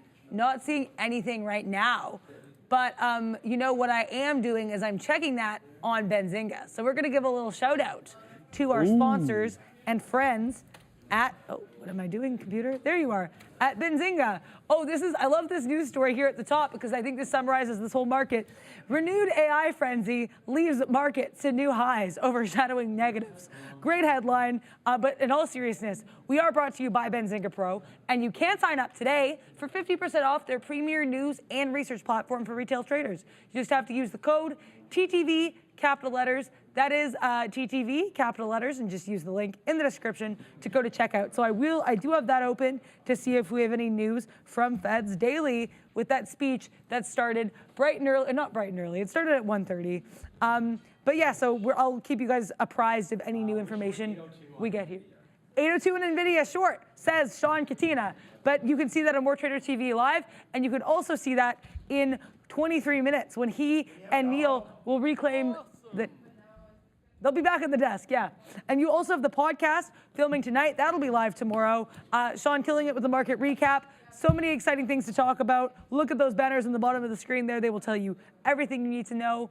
And yeah, shout out to Bears versus Bulls as well. Always killing it, having the little trophies in the chat there for the IT and production teams.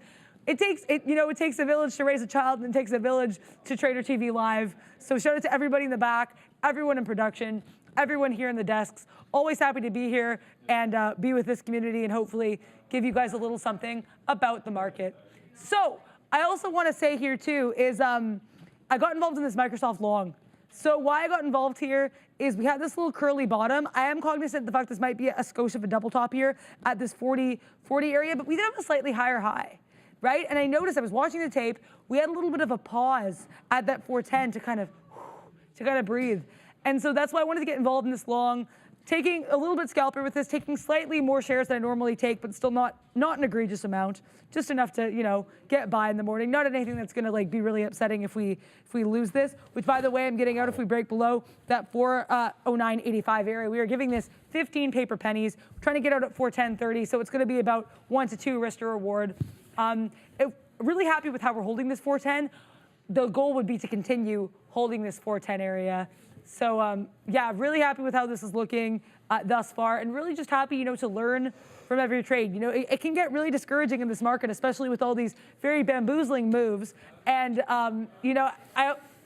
we just got to do what we can and hopefully learn from each trade. And also, I really do appreciate you blaming Tesla for you getting out of Meta. Oh, I think you were really you're really blaming Stressla for that too. I remember when No, I didn't blame. But you just accidentally, you were like, oh, Tesla stopped me out, and it was actually Meta. That's what it was. I thought it was really funny. Yeah, I didn't even notice. Yeah. No, I was blaming the futures because it kind of dipped a little bit below 18.050, and that precipitated a little bit of a down move. But Roku is really moving, guys. Oh, I'm going to pull this up on a trading screen right now. Roku is making power moves midday, and I look at that uninterrupted. Look, Katina, man, look at that. Look at that. What is this? So this is a big boy move here on Roku coming. Oh, hello. Hi. How are you? She's there. Yeah. She says hi. Yeah, he said hello. No, but in all seriousness, guys, Aunt Kathy was on television yesterday basically defending Elon Musk's pay package and basically voicing her opinion on what she thought the Delaware court was doing there. So she is a Musk proponent through and through. We kind of knew that already. But let's talk about this Roku trade for real, though. The spread, very good on a $65 name, 3 pennies, 2 pennies at times. Here comes 65 bucks. We earmarked that 65.25 to 65.5 as a possible area of resistance owing to the IB high from yesterday morning. So keep your eye on this one. But this is rocketing up, and I have no idea what the hell is going on with Roku. There's nothing on my blotter. Does Benzinga say anything about Roku up there? Okay. What do you got? Anything? No. Benzinga, nothing. No, sorry. My blotter has nothing. Anybody who has anything in the chat with respect to Roku, let me know. It is pumping, though. There goes 65. This is the trade we should have been in. Shout out to whoever pointed this out to me in the chat. I forget your name, but thank you for pointing that out. It's a big boy move off that 63 bottom. We're talking about $2 midday for no reason, up 3%. This started negative on the day, so fantastic look on Roku today. Whew. Yeah, that is a crazy look. Bears versus Bulls suggesting it could be the Walmart Vizio deal. Maybe because I know it went down after that Walmart Vizio deal was announced, so maybe it could be reacting to that. I'm not seeing anything though, but yeah, I appreciate this. That's probably a decent idea there too. Top VOIP saying Roku chatter, it will get bought by Google. Cannot confirm any of this. But yeah, I think the sympathy play idea is not a bad look at all. But yeah, not sure about the Google thing. I would need to wait for confirmation on that. Also, yeah, this Microsoft long is still chilling. I have nothing to say about this other than do your thing, 21. Do your thing, Softy. So we'll have to see if Microsoft can do something for me. Look at the bear. Galloping across the screen. Affirm. The Katina man is, what's the situation? We're short 37. The Katina man short 37.55, affirm. Go ahead, Tara. Nice, yeah. We can confirm that he is short affirm. Also, I have to talk about as well, Fugazi Bear saying, Sharif, I did buy 2 new Roku sticks. Could be me. I like, yeah, that. I love it. I love it. Yeah. Pumping the market. The market's pumping from your purchase. No, look, I mean, in all honesty, I really haven't understood why this has been a successful platform. I think it's so easy to duplicate with Apple TV, with Chromecast, with Amazon's Fire Stick. Why would I be interested in getting, being interested in Roku? But look, clearly the market knows is a lot more intelligent than me if I can show the chart, because this one is popping up again. It just dipped below 65, and here we go again on Roku. It looks like it's going to touch high of day. I'm going to change one of my side charts here to show Roku so that we can follow along. 65.20 is the high, and I have to change it on here as well because this platform is bad word. Here we go on Roku. Okay, so 65.20 the high, dips below 65. Let's see here at Dara. What's the look here? This is going to squeeze. Yeah, this is a bit of a tough one to get in at this part. Oleg saying Fiverr big shorts, FVRR, apparently FVRR, which is Fiverr International. Yeah, Oleg, I got to tell you, it's not doing much. Too lightly traded for me to get in on this one. I'm gonna have to stay with Roku with this 65 level. What I want to watch is if we get a rejection or a hold of 65. I'm gonna pack my patience here. Maybe there'll be enough time on the midday or the learn how to trade for their for another trade here on Roku, but who knows? The Boring Man says Roku got their own programs. I actually didn't know that. I didn't know that they were into the production side of things. Okay, thank you for letting me know. I had no idea. Ashton, can you please check the float on Roku? Of course, how polite of you. I will absolutely oblige. About 124 million shares, 124 million and a third. And I'll tell you the short float on it. I think the short float is respectable on this one. Let's bring it down. The trade ideas screen. Shout out to the NOS boss and his crew. Make sure to use trade ideas code tradertv20 for 20% off. And that is an offer we're presenting you with now. About 8.5% of the 124 million shares is shorted, so not negligible, definitely not negligible. But the question is, where are they short, right? And whether you get a squeeze or not based on the current price. So watching 65, see what we can do here. Maybe there's more time on the show, or enough time on the show to get another trade. Yeah, no, I think I'm also kind of looking for that, where's the next trade, as Obi says? Where's the last midday or how to trade for me? Bang. I did get out of that Microsoft long. Like I said, I was looking for that, what we did at 409.85. We did recover from it since, but at the time we did not really, so I got out. Also to address the fact there are 2 outs on this, like I said, this is a slightly larger position than I normally do, so I forgot, and surprise, I fat fingered it. We're all shocked that I had yet another fat finger moment today. No, I'm joking, but I just forgot to get out the rest of the positions, but got it out actually a little bit better. I'd rather fat finger than trade the way I traded today. So I'll take your fat fingers Don't say any that. day over my trades Don't today. say that. Why? Why? That's It's just true, a yeah. legitimate observation. That's fair, It's that's not good fair. trading day for Yeah, me. that's what it is. okay. Yeah, no, just, yeah. Yeah, I know. I shouldn't beat myself up No, about it's it. okay. I get That's what I'm on trying you to- when you beat yourself up Yeah, about well, it I too, think we so. both get on each other. Yeah. We beat ourselves, like Good. we beat, which is also Which is which good. is healthy. You know what Yeah. I mean? Like, but we'll beat each other, or we'll beat ourselves up very heavily. Yes. But I think maybe I think that's what people are like, right? I think so, yeah. And I feel a bit of a hypocrite telling people, be kind to yourself, and then I'm not kind to myself, right? So. Yeah, but yeah, the way it's it is. hard, right? Trading can be, it's very much a mental sport. You know what I mean? So that's part of it as well. But yeah, I mean, this Microsoft trade there's nothing to talk about. I'm out of it now. Also, OCEA, UNKWN, I guess unknown maybe. 199 super chat. Thank you very much for the super chat. Thanks. Much appreciated. Oh, I Can didn't you hear. check OCEA? We can. Absolutely. OCEA. I mean, we can check OCEA. Ooh. Penny stock. Ooh, okay. I like this. I'm already seeing some things I like on this, so I'm very excited to chat about it. Ocean Biomedical, the look on this. Not seeing any news on this one. Okay, so this flat bottom here, not even a flat bottom, it's just a nice curved bottom of that 74-cent area. It's a nice look.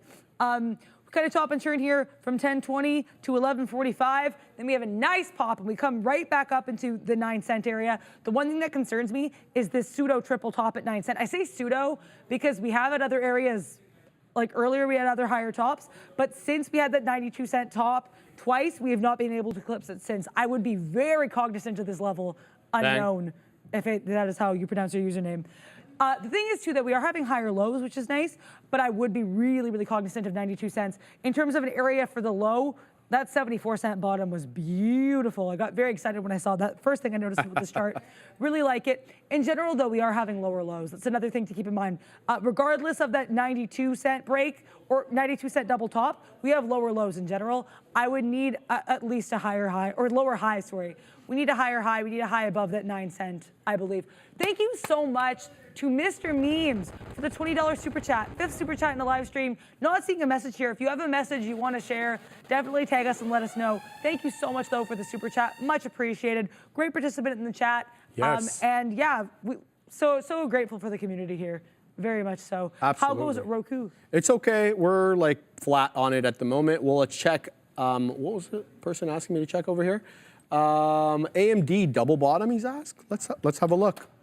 See what AMD is up to at these levels. So this is a 30-minute look on AMD. Let's flip to the 5.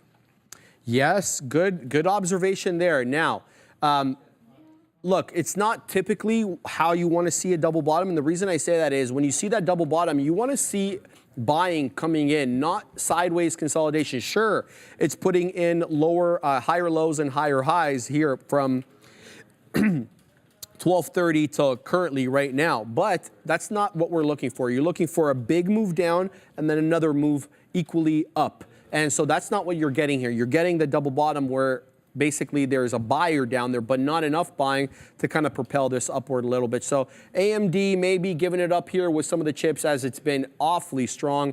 Just look at the daily here on AMD, but it's not a bad look. I don't want to say that this is not a double bottom. It very well could be. It's below VWAP right now. The volume's declining. It's not really breaking above this neckline here at 177 all that aggressively. It's below the 50 period. It's negative on the day still, down 2.75. So who knows? Who knows? But not a bad observation on your part there. Notice that there was buying at that 174.5. Certainly good look there for you. All right, this Roku trade that we're holding here at 65. The dips below 65 for now are getting bought up, but for how long? Right, so we're gonna have to wait and see here. I don't wanna give up too much room on this, maybe 15, 20 pennies with respect to a stop, and then we're gonna get out. But we're looking for a squeeze into about 65 5.25, 65.5. That was the IB high from yesterday, and that's the area that we're gunning for at the moment. Whether or not that materializes, an entirely different story.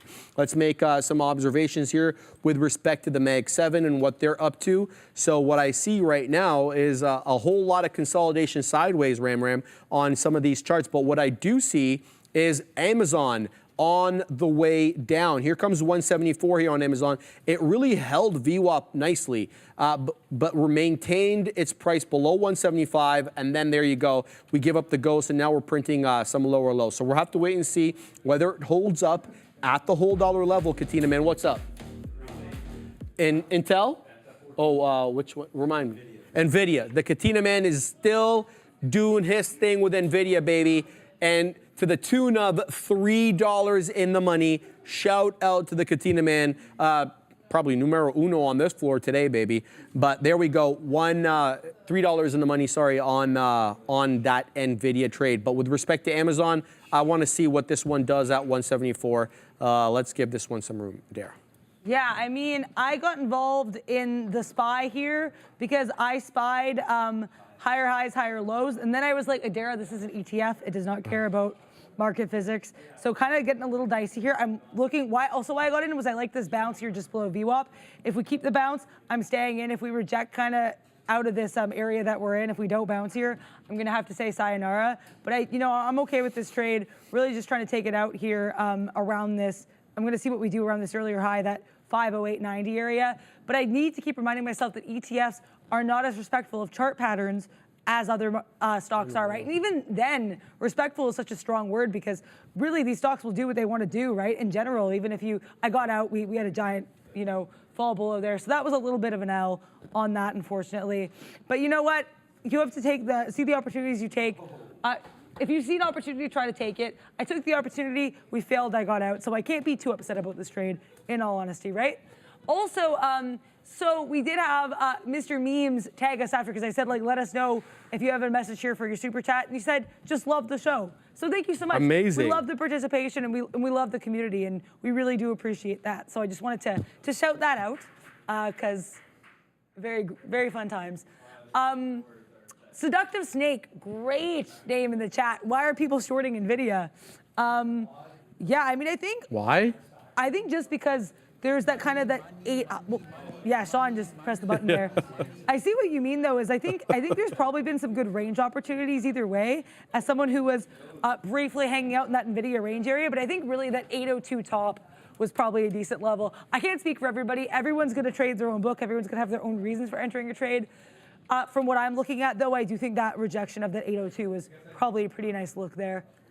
Also, thank you so much, Mr. Fife. You miss 100% of the shots you don't take. 100%, keep swinging. yeah. Thank you so much. And I guess Michael Noss would also enjoy the keep swinging lesson as a swing trader to make it kind of funny as well. Okay. But no, in all seriousness, thank you very much. I really appreciate that.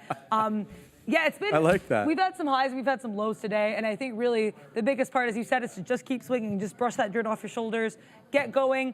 And as the Amazonian himself, Opie does say, where is the next trade? Well, maybe you've had some highs, but let's talk about Nikola, because it's at highs right now, Adara. 75 pennies today on Nikola as they're reporting the delivery of 30 whole trucks.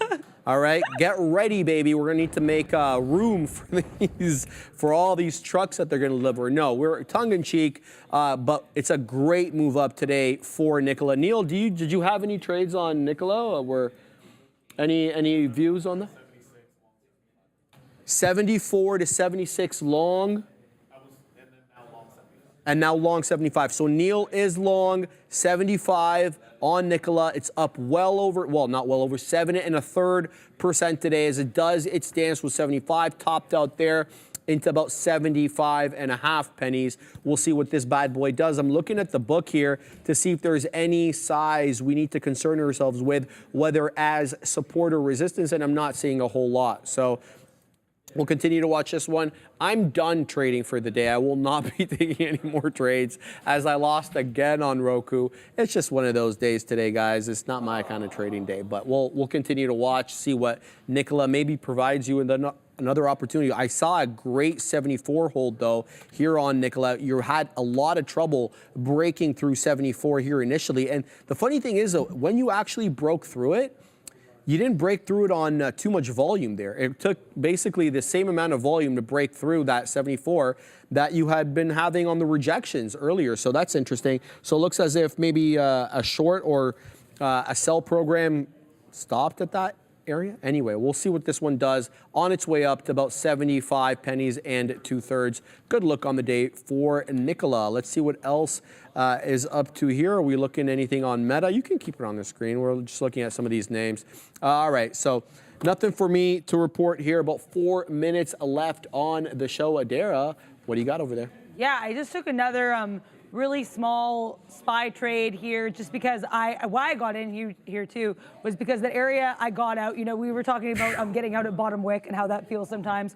But yeah, we dropped below. I had to go. Then I was like, we actually held that area pretty well in the book, so I got back in, really just trying to take it into the 508.70 area because we can hold that pretty well. That would be about a 25% winner should we get there. If we get there, I will be getting out. I clapped a little too early because we're not there yet, but I'm, you know, getting pretty excited, getting revved up because these markets are very exciting, very enjoyable, very fun to be a part of here as well. Trying to see if there's anything here happening in the chat. But yeah, I mean, hopefully everybody is. Do you have any big weekend plans? Do I have any big weekend plans? It's the weekend now. Not really, to be honest with you, but things happen on a whim usually, That's true, right? yeah. Like, so we'll probably end up hitting a restaurant for dinner maybe Saturday night, hang out. How about yourself? Nothing much going. I went. Are you writing?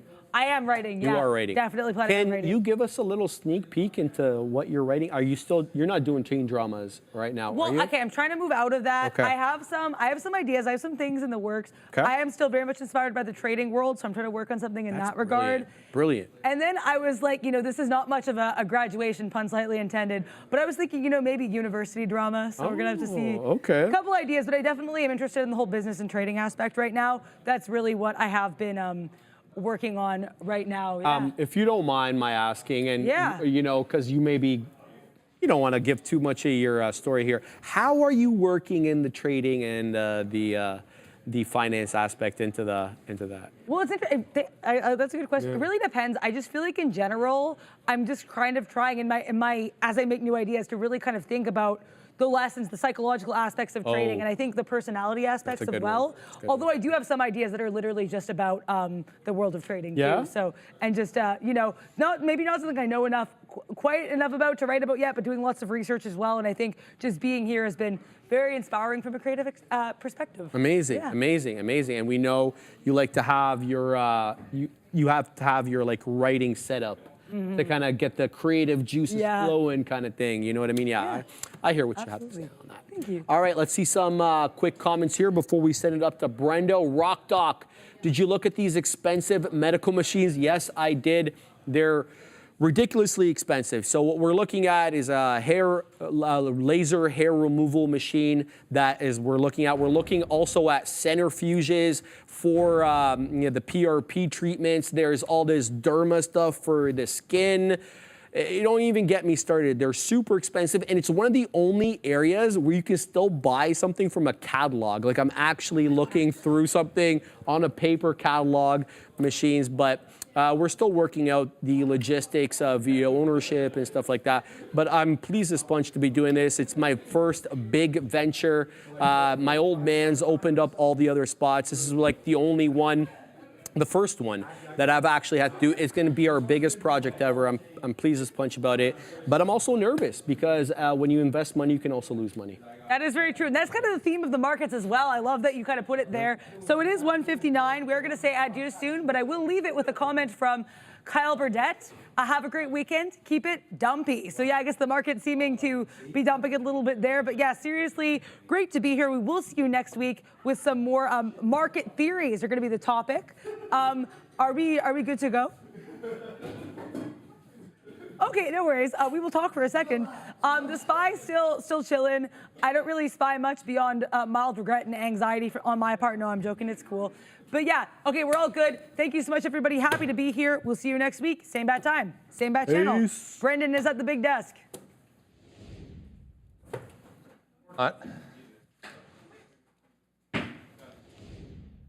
Take two. Hope everyone's Friday afternoon is going well. Welcome back in as we head into the final couple hours of the trading session here for what's turning into a very busy week. I mean, there's a couple of